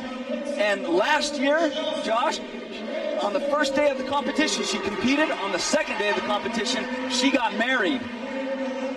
In lane number 1 is Chelsea Grigsby, our youngest competitor here at 23 years of age. She was a softball player at Western Oregon University, and she's from Ventura, California. Back to lane number 11, Kristen Curry. Her coach calls her Kristen the Piston, and she works out at CrossFit Chino Hills. Former gymnast and cheerleader, she says she likes the heavy loads. Then back to lane number 2, Christina Sloyer. She came into the Open in 23rd place. She's a local girl from San Diego, California, and she's currently in 9th place in the overall race. In lane number 10, in lane number 3 is Allison Truscheit. And Allison is 26 years old. She's currently in 7th place in the regional competition. In lane 9 is Danielle Hell, 29-year-old, works out at CrossFit by Overload in Murrieta, California, and she won the burpee muscle-up event last night. In lane number 4 is Jamie Hagia, 28 years old. She works out at LA CrossFit, and she's from Hawthorne, California. She actually played pro basketball in Greece and Spain.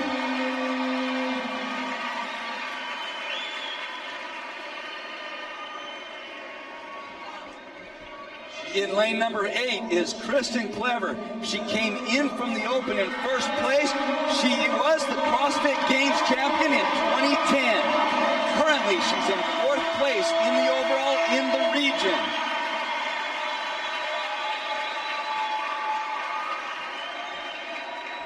And in lane 5 is Valerie Boberil from Culver City. She works out at Dogtown CrossFit. This young lady has been on the podium. In 2010, she took 3rd, and then in 2012 at the Games, she took 5th. She's a teacher in Culver City.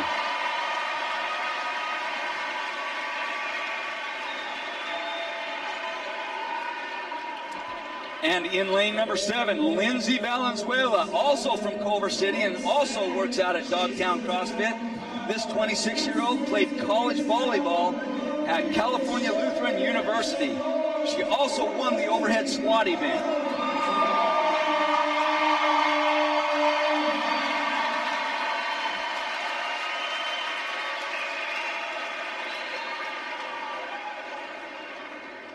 And our current leader, Rebecca Boyd. She's in first place right now. Rebecca, out of 6 events so far of the competition, has won 3 of those events. She works out at Valley CrossFit in Van Nuys, California. Josh, now that we know the athletes, we've been introduced to them, we know the workout. Which of these athletes can we expect to do well on this workout? Justin, we're going to keep our eyes in the middle lanes. Voigt and Valenzuela. They are currently tied on the leaderboard in points. Whoever wins this event between those two is going to win the overall title of regional champion. Watch those two. They'd be my favorites for this event anyways. Valenzuela, particularly with her Olympic lifting background and the cleans in this workout, but Voigt has shown all weekend that she wants it and she wants it bad. It might come down to willpower. And if that comes down to willpower, I'm going with Voigt for this event. Well, and she's proven to be successful already in this competition, and she's here to make a statement. Event number 7 is underway as these ladies start in on their rope climb. That's a 15-foot rope climb, and already they're out of the gates fast. Rebecca Boyd just powering up that rope. As she touches it for the second time, she can slide right down, and then she starts her sprint. Now, JJ, you mentioned sprint. This run is actually, it should be a recovery. They need to run slow enough so when they're fresh when they get to the bar, and then fresh when they get back to the ropes. So 4 squat cleans at 135 pounds should not prove to be any kind of an obstacle for Rebecca Boyd or Lindsay Valenzuela. See these athletes right now go touch and go, which means just take the weight down, touch, come back. That's a costly mistake right there. She has to move that weight to the next number on the mat. You'll see Jamie Hagia right there doing that. And Becca Boyd is our current leader as she gets to the rope climb for her second round. She's starting it now. She has no problem with that rope climb. Now this rope climb, she's one of the taller athletes. She takes a leap up there and she's halfway there. Just a couple pulls and she's up to the top. And Allison Truscheid is catching her. They're almost rep for rep on the rope climb. Becca Boyd has a slight lead, but she can't pause like she's doing right there. She's showing a little fatigue. What she needs to do is get her knees up to her chest, wrap those feet around the rope, squat herself up, then walk her hands to finish up that climb. Becca Boyd and Allison Truscheid. You see Allison in the purple tights, Rebecca Boyd in the turquoise top. Becca's going to have a huge advantage on the squat cleats here. She's a little bit stronger. Let's see how long she can touch and go. There's Kristen Clever in the black. She's been nursing a shoulder injury all weekend. And there goes Becca Boyd, one in the bank, and there is Kristen Clever, pained look on her face because of that hurt shoulder. She says she has a slight sprain in the shoulder. And this event, we knew it would go fast. Becca Boyd already finishing her second set of squat cleans. And there's Lindsay Valenzuela. What Valenzuela did is use her Olympic lifting background to power through those squat cleans. That's going to be her area of specialty. That's where she needs to make up her time in this workout. And she's doing just that. She's starting in on her third round of rope climbs. And Lindsay Valenzuela has taken the lead from Becca Boyd. Remember, between these two ladies, whoever finishes ahead of each other on this event, they are going to be your regional champion. They are digging in right now, giving it all they have. And they used to train together at Valley CrossFit, and so they're used to competing together at a high level. There goes Lindsay Valenzuela. And it is a sprint for her, even though she is supposed to be recovering at this point. It's got to be in your head on having been so close to each other, training. They know each other's strengths and weaknesses. They know who should win a workout. That's got to play in their minds a little bit as they attack this. And Lindsay Valenzuela is establishing her lead, especially when it comes to these squat cleans. This is her third round of squat cleans at 135 pounds, and she's already got 3 in the bank before Rebecca Boyd gets 1. But Rebecca Boyd, you see her just go touch and go. That's exactly what she needs to do.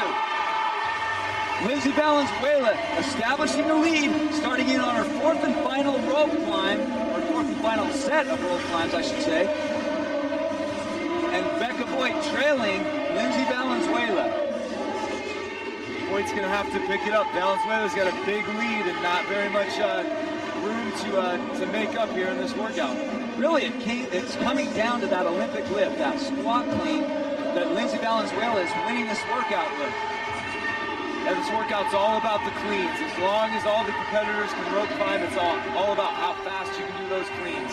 The run is really just rest in between your rope climbing and your squat. There's Valerie Boberell in the white, and Lindsay Valenzuela as she crosses the floor for the final time to approach her last set of squat cleans. And we're 4 minutes and 12 seconds into this workout, so it is a fast time. And there's one, we can expect her to almost go touch and go on these 4 reps. She's got 2 reps in the bank and 2 to go. Becca Boyd knows she can't catch her at this point, but she can still take 2nd place in this workout.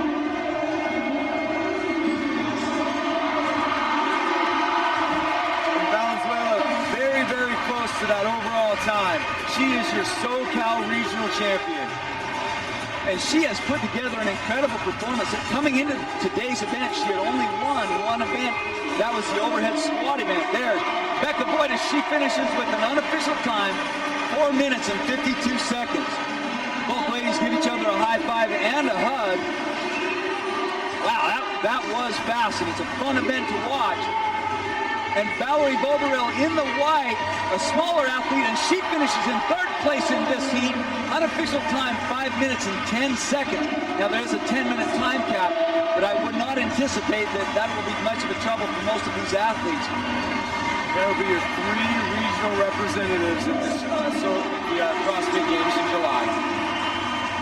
And Kristen Clever finishes despite her sprained shoulder. Just amazing. Clever's heart, Clever's guts, amazing performance this weekend. Boy, you said it best. Just gutted it out. And I think she competed half of yesterday and all of today without her shoulder. And I tell you what, Valenzuela's got to feel great. The last several years, she's kind of been in the shadow of Kristen Clever, Rebecca Voigt, their training partners. Well, today she definitely moved up. She's even been nursing a back injury, so if she can get completely healthy by the games, she might be somebody that's going to challenge for podium and even #1 on that podium. Well, and people knew that she had been training hard all year, and they knew that she would make a run for it. And so it's been cool to see it play out that way. This is Danielle Hell as she finishes with an unofficial time of 6 minutes and 17 seconds, well under that 10-minute time cap. Chelsea Grigsby as she finishes her final 4 squat cleans at 135 pounds. These ladies, even though they're dead tired, still pretty darn good form on this clean. Bars coming in close to the body, hips fully extended, quickly pulling under the bar and getting those elbows around. Wow. We knew that this would be the top 12 ladies. This was the top heat. And there's Chelsea Grigsby as she finishes her last workout of the 2013 Southern California Regional. And in true CrossFit fashion, all of the women, as soon as they finish and recover, they're yelling for their fellow competitors and cheering them on.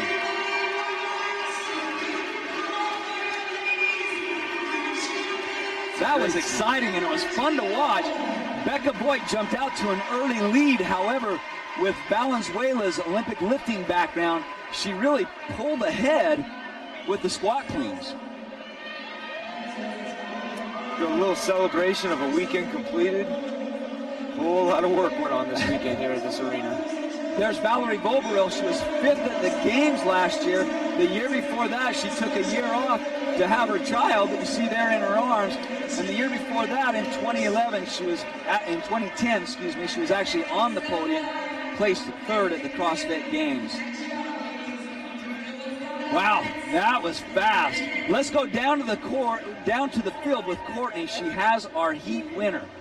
Listen, I almost cried when you won. That was so emotional. I know that you were just fighting tooth and nail, for lack of a better phrase, to beat everyone out here, right? I just wanted it really bad, and I was trying to remember through the whole workout something Mark Devine taught me at Seal Fit. Earn your trident and just stay with yourself.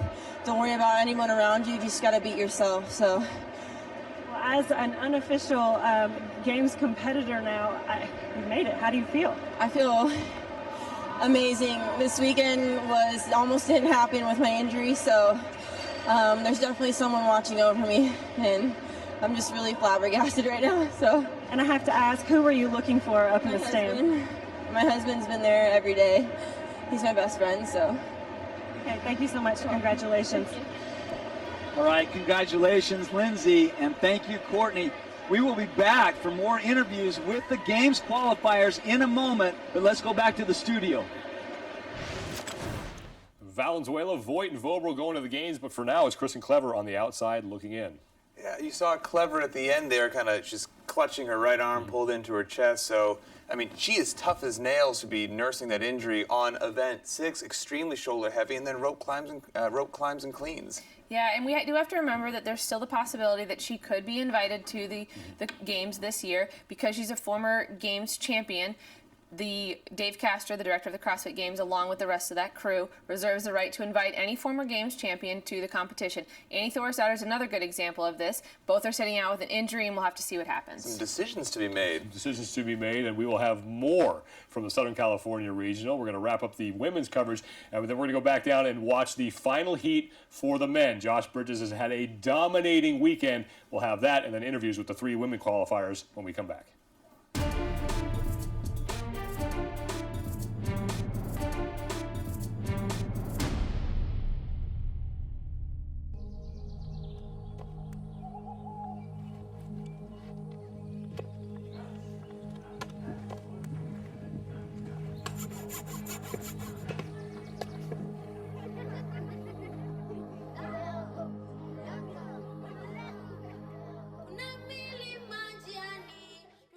We learn CrossFit that we have the power to change lives. You know, we make people better and we build stronger communities. All of us CrossFitters, we suffer during the WOD.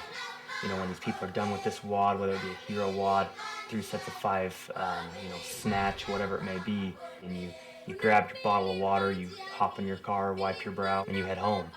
You know, if you think about it, these Kenyans don't even have water to drink. And that's where I think that the parallels have been drawn between CrossFit and helping villages in rural Kenya. Good morning, our teacher. How are you? We are very, very thank you, our teacher. And how are you? How much do us to do here? Well, some of them are very obvious. Like what? We need classrooms. How many? Well, we need 8 different classrooms if possible, because that is the high demand we have. People actually come together in the box for these different types of fundraisers that people are starting to hold to raise money for this initiative. You know, you find that you can build yourself an even stronger community than you thought you had. Some people are doing different fundraising WODs. There's different boxes that are doing so many different things that help change lives. And I can't thank Troy enough for what he's doing up here in Oregon to get all you guys together and rally the troops and literally come behind this like Coach Glassman has done. Something extremely unique happens when you're able to look at a picture that says CrossFit so-and-so, you know, and it's a picture of a school building, and, you know, being able to say, that's mine, I built it, you know, and I'm handing it over to the community, now it's theirs. And it's definitely right at the heart of CrossFit and what CrossFit's all about.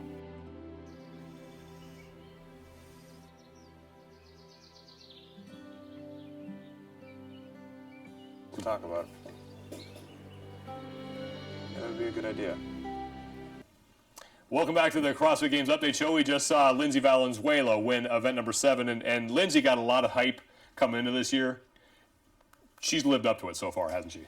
She really has. We know she had a little bit of issue with the back injury. She mentioned that. She said she was going to be, hoping to get through this last workout. She did that more than well. But really what I think the big point is that the Gone is the specialist that did CrossFit that we saw from a couple years ago. She didn't take first place in this region because of what she did in the strengths, in the overhead squat or in this last workout.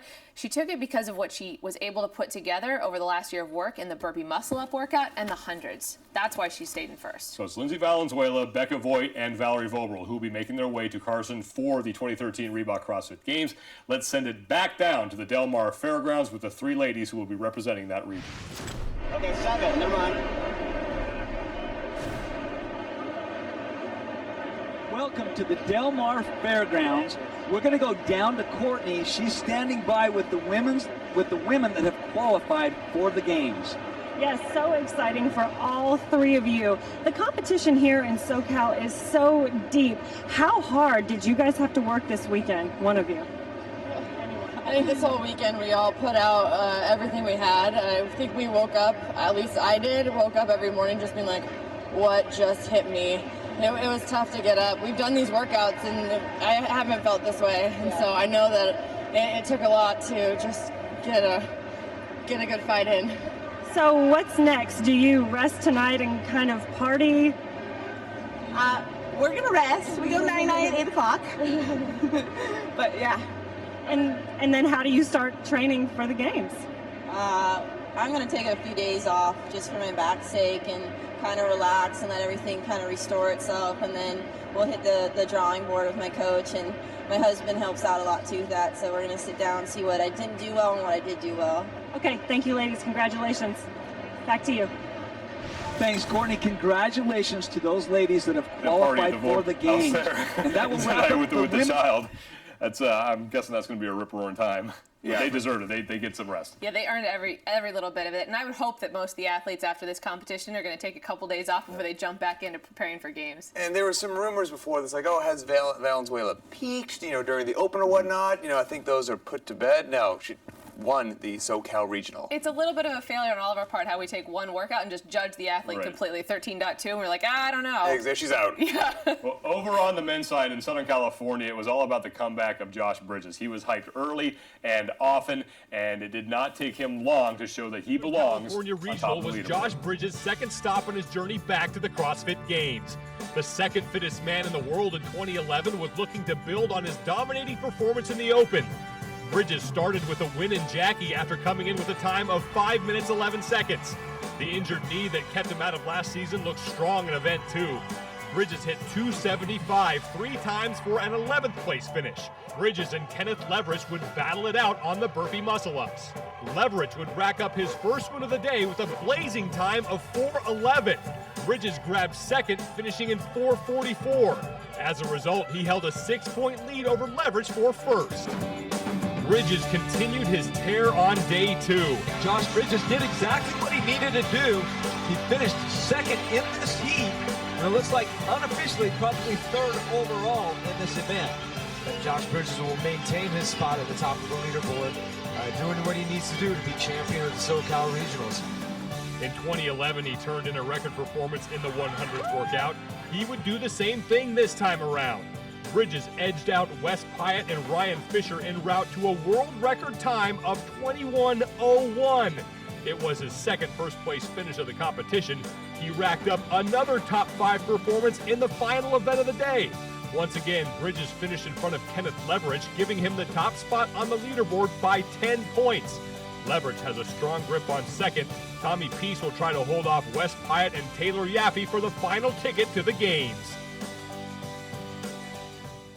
So we have another case where the top 2 spots were pretty much locked up. It's still a battle for third place. But Josh Bridges showed up on Sunday, and I know he was licking his chops because he wanted to get at event number 6. Really the only trouble he had in this whole weekend was on event number 2, the overhead squat. And he did not disappoint on the handstand push-ups. man, he just looks so efficient with those. Then he gets to the fat bar and handling that thing very easily. Which has almost his body weight on it, let's go ahead and mention. As one of the smaller competitors, his ability to move sub-maximal loads, moderately heavy and slightly heavy weight, is almost unprecedented. Yeah, and the efficiency you saw in that jerk where he just never even pressed it out, then just carried right into the lunges here. You know, again, question on these athletes' knees and them coming back. It doesn't look like the heavy lunges affected them at all in this workout.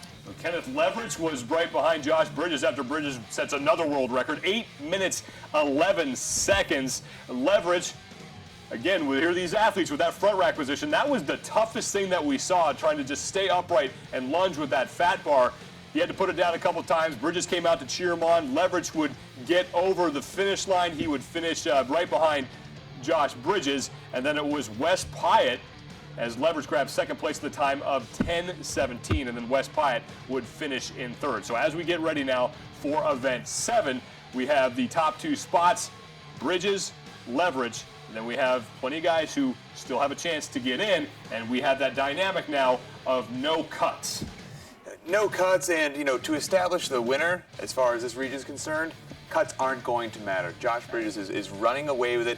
He's so far above his peers, it's absolutely incredible. And Tommy Pease is so unexpected because his first 2 places were 17th and 19th place. Who knows what he's going to do if he's going to hold on to third. So one final heat left for the men in event 7. Let's go back down to the Del Mar Fairgrounds to Justin Judkins and Josh Everett.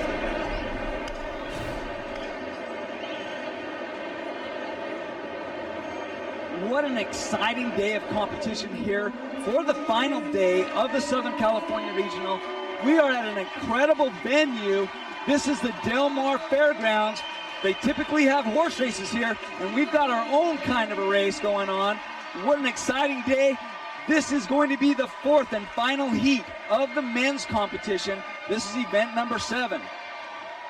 And what an exciting competition so far. This is a quick-paced event. We've seen athletes finish this in well under 5 minutes, Josh, and this event will be no exception. We've got 12 of our best athletes in this heat. Now, for the workout, these athletes will do 4 rounds for time. It is going to consist of 2 15-foot rope climbs, a 100-foot sprint, 4 squat cleans at 225 pounds, and then there's a 10-minute time cap, but I don't think these athletes will have any trouble with the time cap. In fact, let's go meet our athletes now.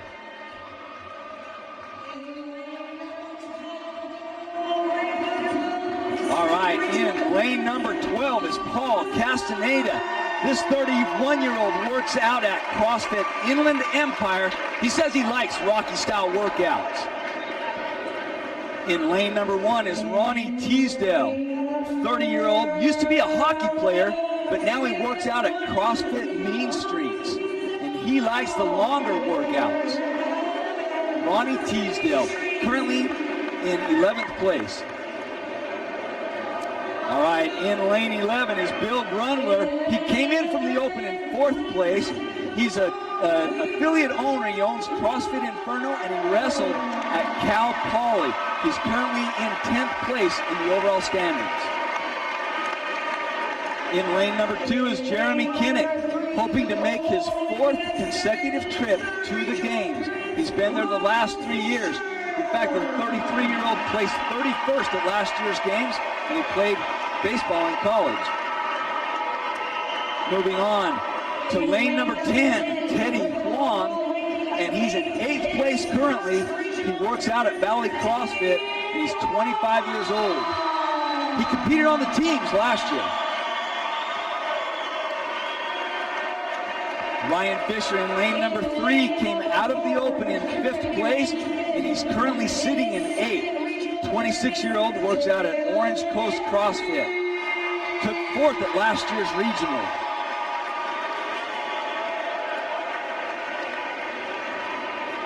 On to one of our bigger athletes, Wayne Willett. He's 6th place overall right now. He strives to be really well-rounded. This 33-year-old is an affiliate owner and works out at his own gym, CrossFit Crown Town.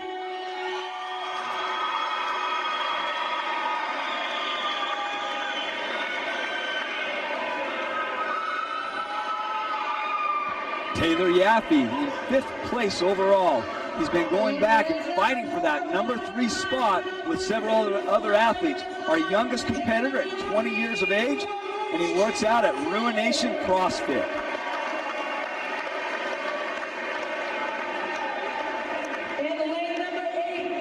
In lane number 8 is Wes Piatt.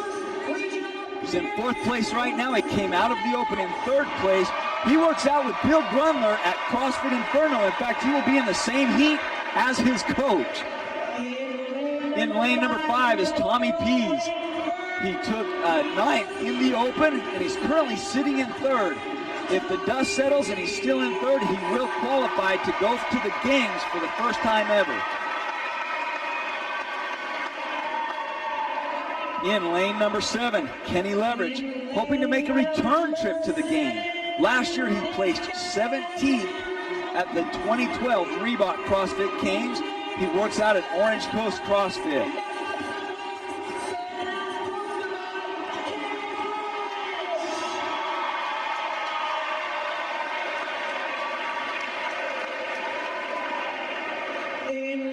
All right, one of the most exciting athletes to watch. In 1st place right now, Josh Bridges.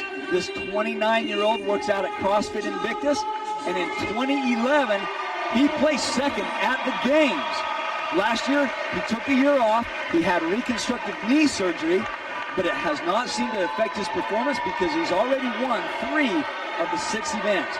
Josh, walk us through our favorites. Well, favorite for this event is going to be... And this is Jeremy Kinnick in lane number 2. 33-year-old, obviously he works out at his own affiliate, and it's titled CrossFit Kinnick. Played baseball in college and has completed at the games the last 3 years. Well, Justin, fan favorite there, Jeremy Kinnick, but who we want to look for in this workout is the man that's been dominating all weekend long, Josh Bridges. I expect him to do very well in this workout as well as he's done the rest of this weekend, but what we want to watch is the competition within the competition. The first 2 seeds are kind of sewn up, Bridges and Leverage. They've pretty much punched their ticket already. The event here today is going to be between Piatt and Pease. That's going to be for that 3rd and final spot.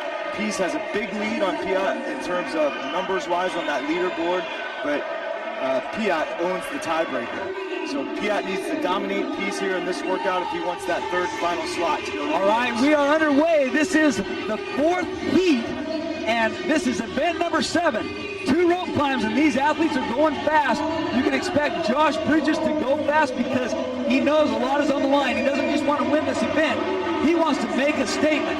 Kenny Leverage jumps out to an early lead with his fast rope climbs. He's in the black shirt and OCCF on the front of his shirt. And let's not forget, these guys are not only competing against themselves in this heat, but against the earlier heats. We had a very competitive time posted earlier by Zach Baker of 4:44. We're going to see if any of these guys can best that 4:44. So the 165-pound Bridges doesn't seem to have any problem with the 225-pound squat plate.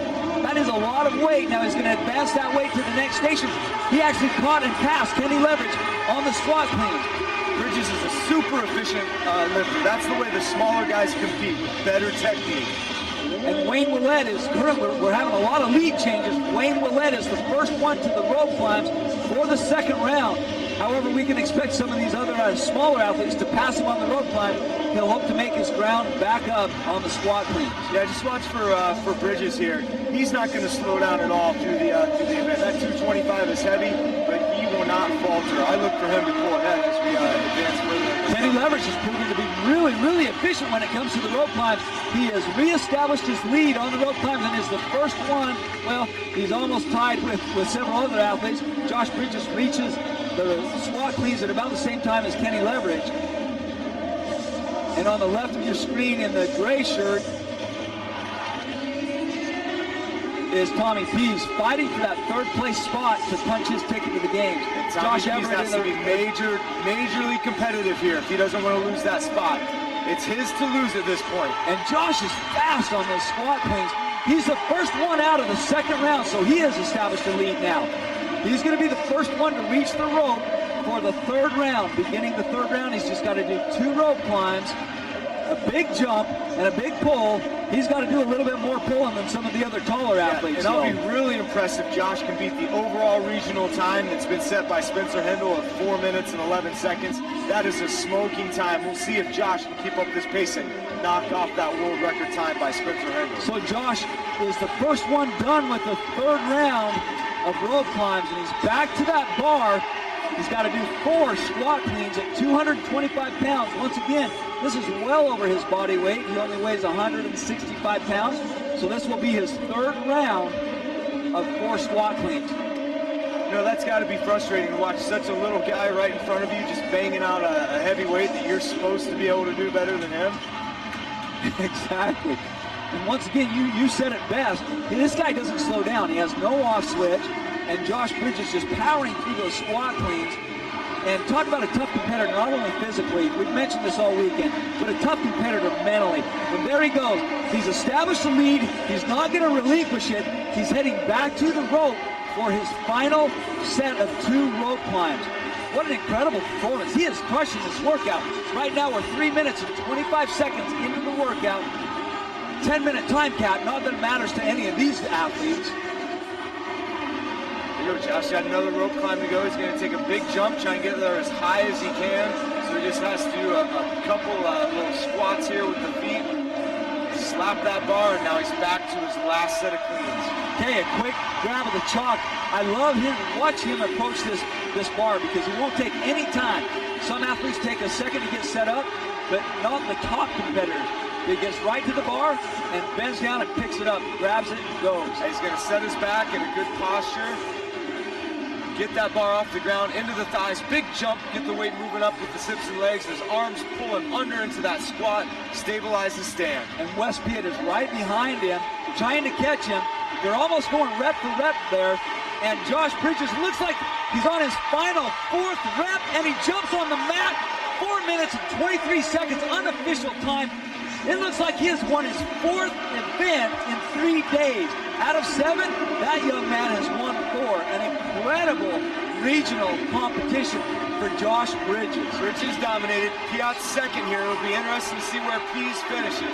Can he finish close enough to Piat here to maintain his third and final, his 3rd place placing and move on to the games? Well, that's a great point.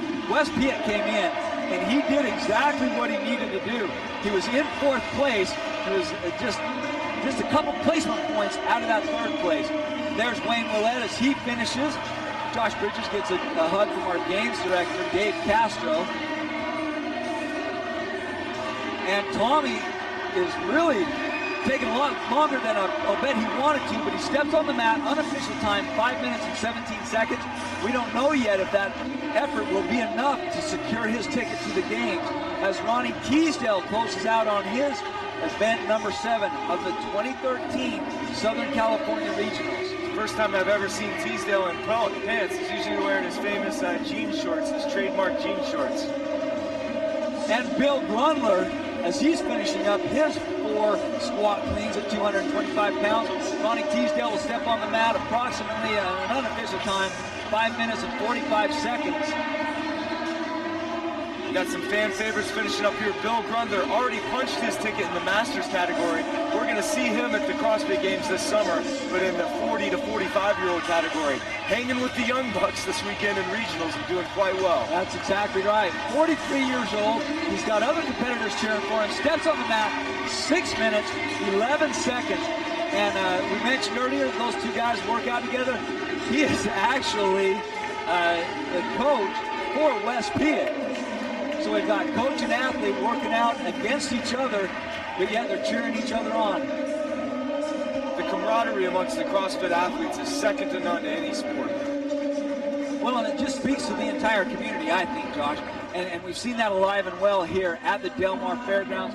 The crowd has been electric, it's been exciting, and it's just been a fun competition, but the community is here and alive, and they're here supporting their athletes. They like what they see out of that young man, Josh Bridges. Dominating performance this weekend.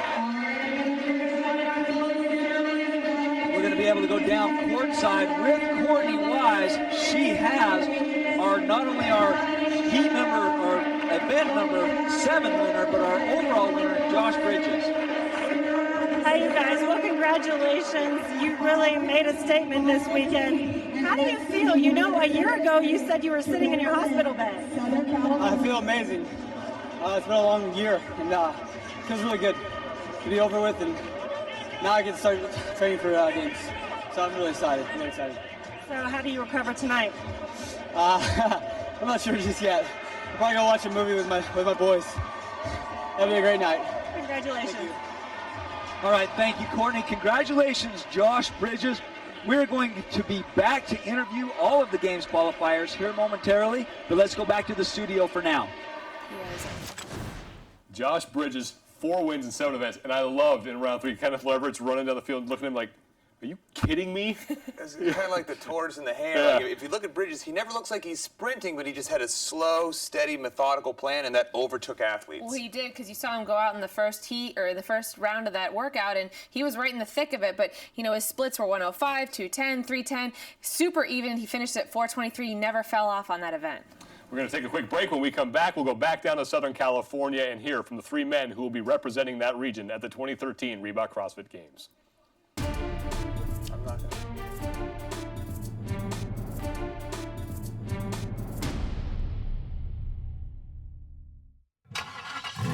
There's kind of like 2 pieces to rock crawling that's really fun. To go slow, crawling over rocks and stuff is really technical. The other side is to be able to go flying through the desert really fast.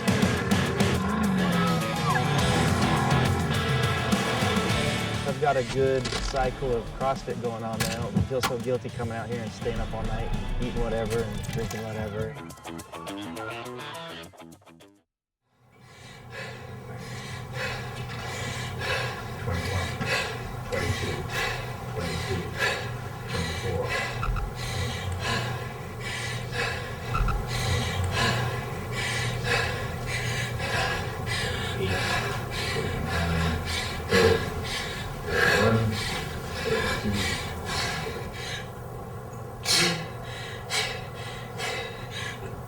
3, 4, 5. Great. 1, 2, 3, 4, 6, 27, 28, 29, 30, 31, 32. You're done. Yeah. Very good. Wow. Come here.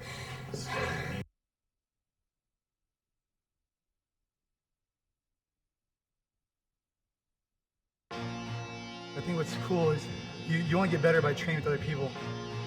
The intensity level is high, the drive and the push is 10 times greater.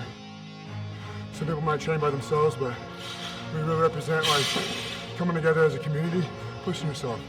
So it's this huge camaraderie and accountability. When you feel like your mind is getting weak, it just gets you built up even that much more to push even harder when you see someone else going. Wardrobe for the CrossFit Games Update Show has been provided in part by Mizzen and Main. Tradition evolved.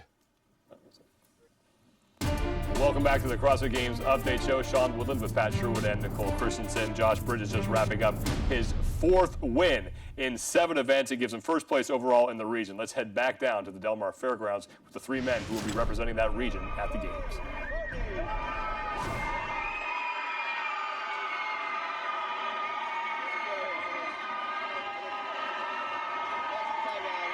Welcome back to Southern California Regional. We're going to go down courtside with Courtney Wise as she is standing by with the men that have qualified for the 2013 Reebok CrossFit Games. Hey guys, that's right. It was a tight race between the 2 of you especially. Can you tell me a little bit about how you had to fight so hard? Really honestly, it was just, the fight was just trying to not focus so much on the comp and just enjoy it all, really. Just once you can do that, you allow yourself to just relax a little bit more and just enjoy, good athletes like Josh and Tommy and all the other guys who worked so hard to battle this weekend. And really, that was like the biggest fight, was just to enjoy it all. Okay, thank you, Kenneth. And 3rd place was third place was kind of open, so congratulations. How do you feel about being here right now? It hasn't even hit me yet. I mean, just like standing next to these two guys is like, it's a dream. And Josh is my hero. Just watching him when I got into CrossFit, and Kenneth is an unbelievable guy. So this is awesome. Okay, so what's next? I've already asked Josh. I know you're just standing here. What's next for the two of you tonight? Do you go out? Do you recover? Do you party? What? A couple beers. Yeah. Cruise for sure. Maybe go for a surf tomorrow, relax, enjoy it. I'll go for a surf session too. And then training starts when? Maybe Wednesday, or maybe, heck, I might just take the whole week off. Right? Yeah. And Josh, I noticed that you, every time you finish a workout, you want to come over and congratulate and cheer everybody else on. Can you tell me how important that is in this competitive environment? I think it's everything. I mean, these guys are out here bleeding with you, sweating with you. Like, they're feeling the exact same pain we are. And so, like, I appreciate it so much when someone else cheers for me. So I try to just relay that message, you know. I mean, just go out there. That's what CrossFit's all about. I mean, since I've been around since 2005, I mean, you always sat there and cheered on everyone. So it's competitive, but it's friendly competition. Right, sportsmanlike. Okay, thank you so much. Back to you in the studio. Thank you, Courtney. Congratulations to all of those men that have qualified for the Reebok CrossFit Games. The 2013 Southern California Regional is in the books. For Courtney Wise and Josh Everett, I'm Justin Judkins. Thanks for joining us. You can get all of the scores updated at games.crossfit.com. Now back to the studio. So the matchup that we wanted to see for a while, Froning and Bridges at the games, is going to happen. And the thing that amazes me about Josh Bridges is here's a guy who had a knee injury that just a couple years ago, any athlete probably doesn't come back from that, and here he is dominating. Dominating for sure. I mean, did you see during that final event that kind of look of panic and like he didn't have confidence on his face? Never saw that. No, I mean, the whole time the guy is so cool under pressure. He's such a veteran. I mean, he looks just determined, and he does the small things right. If you watch him talk to his judge before the event, he gets very clear about what the range of motion standards are going to be. He's never hectic. He chalks his hands up while he's running, doesn't even break stride. Like, there's so many little things he does that at the end, he's beating you. It's an interesting thing, you know, it's a testament to CrossFit and the movements that we do. Like you just said, it could have been a career-ending knee injury, and what did he do? He squatted, he did CrossFit to build him back up, and he's right back where he wanted to be. The other thing is people are going to be looking at that leaderboard, seeing, oh, did Rich do better in regionals, or did Bridges? We can't compare the two. Rich has got 4 weeks to look at these workouts, see the world records chip down. Yep. We're going to have to wait until we see them meet in July. Yeah, and I know we're only in the first weekend here, but the field that's developing, not only for the men, but also for the women, if you just gave me that in the games, what we have so far, I'm a happy guy. I mean, the athletes who are going, we already have Salo, we have Bridges, and we have Lacey Kovacs. I cannot wait to see that guy on a big stage. He's the humble, quiet guy. We put him in the lights and see what happens there. But the games, I mean, I cannot wait for the next 3 regional weekends. And if we can add just one more wish to that a healthy Annie Thorngarter would come back. Absolutely. But yeah, like you said, bear in mind, this is just weekend number 1. Mm-hmm. And what has history taught us? Every weekend, lifts get bigger, times get faster. So it's blowing our mind right now. By week 4, we'll be like, oh, people were so slow back then. Yeah. And I think this is just really the year of the transition into CrossFit as a true, developed, evolved sport. I mean, the athletes that are coming in, I mean, look at the tests that they threw out for regionals this year. It was off the charts, harder than anything we've seen in the past. And athletes, what are they doing? They're just responding, being like, yeah, we've got it. Well, there's a team competition going on down in Southern California and it was a 3-team race after 2 days. It was Invictus, and just like their individual athlete, they were dominating. CDR Redlands, and then Brick Nation. Those are your top 3 teams. They will be going to the Reebok CrossFit Games events 6 and 7. Redlands ended up winning that event. In fact, Redlands put together back-to-back first-place finishes on the final day. Invictus, they finished 4th in event 6, and then Brick Nation solidifying their place on top of the podium. They finish in 2nd place. Then event 7 rolls around, and it's CDR Redlands up to their usual tricks. Another first-place finish, so they're going to the games. Invictus, they finish in 3rd, and then it was Brick Nation on the 11th place finish, but they did enough work to get themselves into the games. And Brick keeping it dramatic to the very end. I mean, they took a day and a half to actually get themselves onto the leaderboard there in the top 3, and then within 11th in the final heat, keeping the drama all the way to the end. Yeah, absolutely. I mean, and one thing I love is, have you seen the development of the team celebrations at the end of the end of these races? I mean, they're not just saying like, oh, high five, here we go. I mean, they've got some serious practice in how they're celebrating the end of these events. It's going to be fun to watch when we go out to California. Yeah, all the final results are in. So here's who will be representing Southern California for the men, the women, and the teams at the 2013 Reebok CrossFit Games. Wes Piot gets in, virtue of a tiebreaker, so he will be going to the Reebok CrossFit Games. Kenneth Leverage and Josh Bridges for the women. If your name ends in a V, makes perfect you're sense. Doing pretty well. So it's Valenzuela, Voigt, and Voberl. And then for the teams, Invictus and their Sea of Green, they'll be making their way to the Home Depot Center. Team CDR Redlands, and then congratulations to Brick Nation rounding out the top 3 and punching their tickets to the CrossFit Games. What stands out to you there? I mean, there are a lot of things to talk about. So exciting, right? We talked about what's set up on day 1, what happened with day 2, and a lot of the number ones around the world were locked up to the best of our belief. But the race was for third in so many places, and we'd seen a couple, the third place didn't change. But this one finally did. We've got a new face going to the games. It's extremely exciting. And it came down to the last minute there. It was a tiebreaker. So because Wes Piot had 2 second places, those were higher than the any other place that Tommy Pease had earned, he then gets the spot Wes Piot does. And what's interesting is Wes Piot started the weekend off with a 25th place. Wow. Dug himself out of the hole over the course of the weekend, and now he's going to the games. Yeah, we talked about it before, but that no cuts thing. So you had that bad performance, you're going to have a large field at the end. If you can just, be patient, just do your work, you might have an opportunity to make up some ground in that final event. We saw Spencer Hendel almost do it, and now Wes Piot does it, gets himself into the games. Congratulations to him. When we come back, the Southeast. You want to talk about fresh faces? They had them, and it was an exciting race right down to the wire. Nothing solidified until day 3. We'll recap that for you next.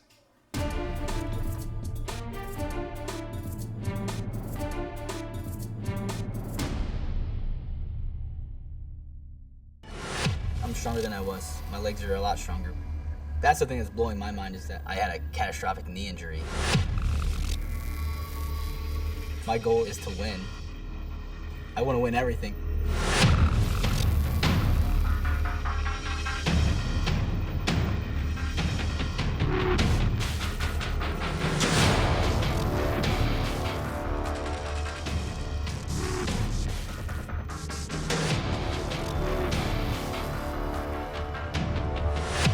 I'm just excited for it. That's all I want. I just wanted to be here.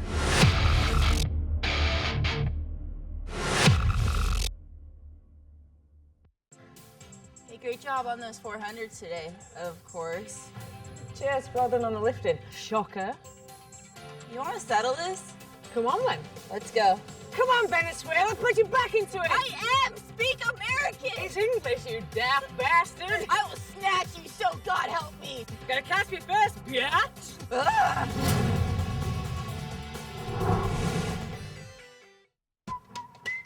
Hey, Tyson, what's up? Mars? Diablo chicken. Hey, Pat.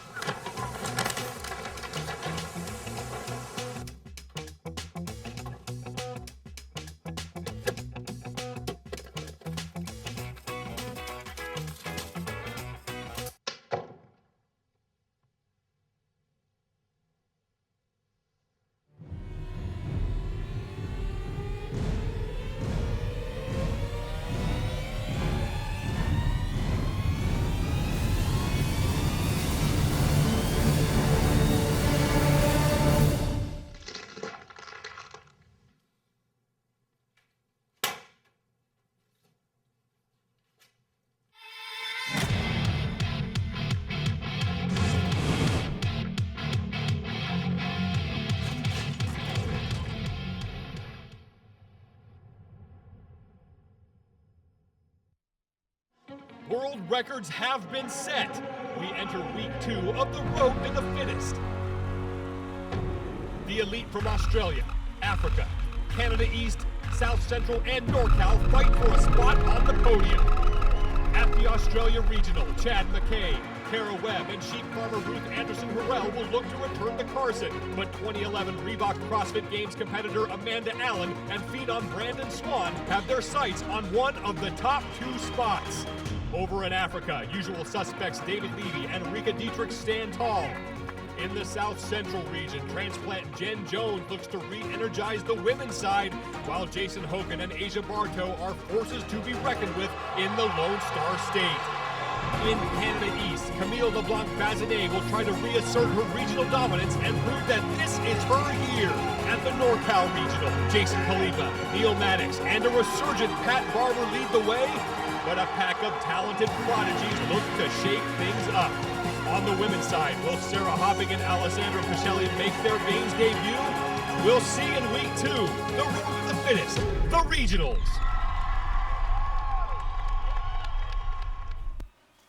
Welcome back to the CrossFit Games Update Show. We have 3 regionals in the books with Northeast, Southern California, and Europe. And now we turn our attention to the Southeast, and we will start with the men, where there were other regionals where we had things that were decided. We knew who was going to go where.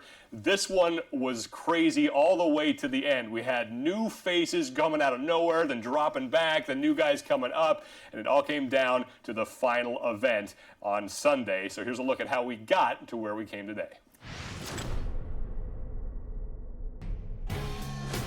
CrossFit fans in Florida got familiar with some new faces at the Southeast Regional.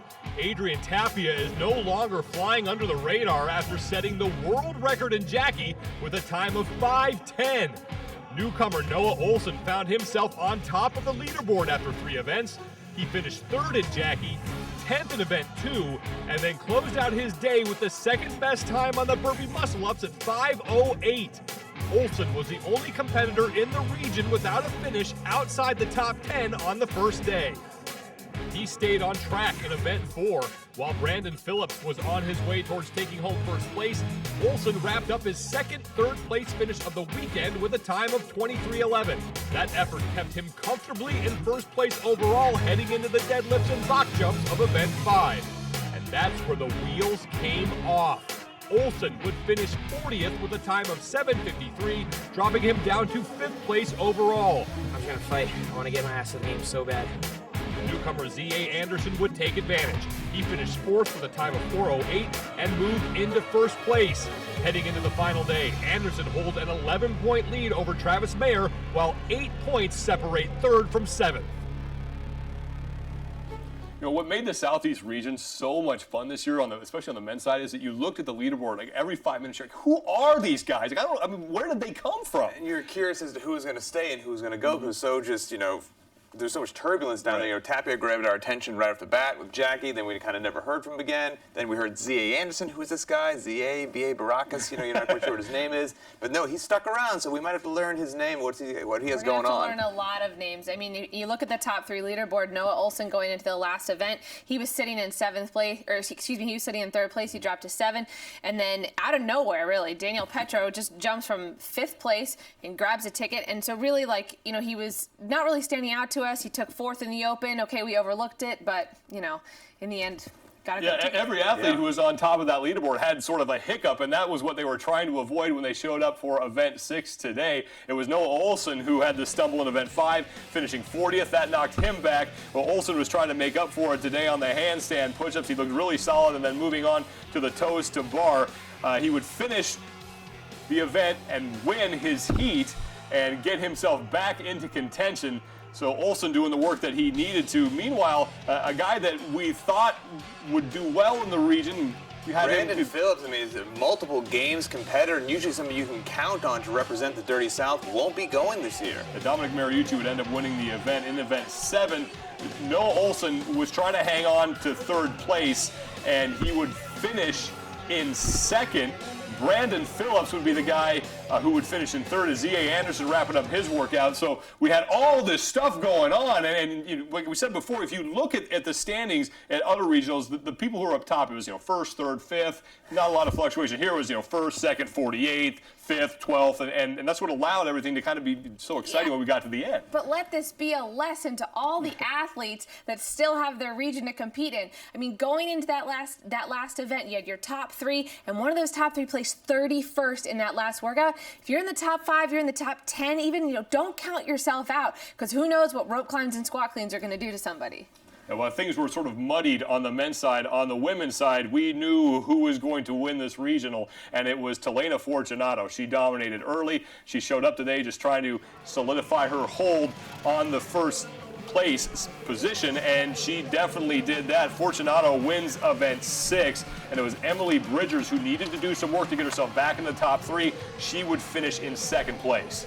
Emily Bridgers, I was hoping that my prediction would be incorrect, and that day 3 could possibly be good for her, but unfortunately it wasn't in the cards. She had some ground to make up, and she couldn't make up enough on event 6. Now, Fortunato has such a wide range of skills. They call her the spider monkey because everything she can do, and she had an easy time with that fat bar. One of the women who did not struggle with that at all. Right, and when we look at Telena and what she's been able to accomplish, it's just she had kind of an easy regional, I'll say, and we really don't even know what she could have done had she been given a little bit more of a challenge competition-wise. So I mean, there's so much more to come from her in a couple months. And then you look at Jamie Gold. Jamie Gold, struggled a little bit through the workout. We heard she's got an injury, so there's a lot playing out in that region. Telena Fortunato in event 7 had a little trouble on those final squat cleans, but she got through the event.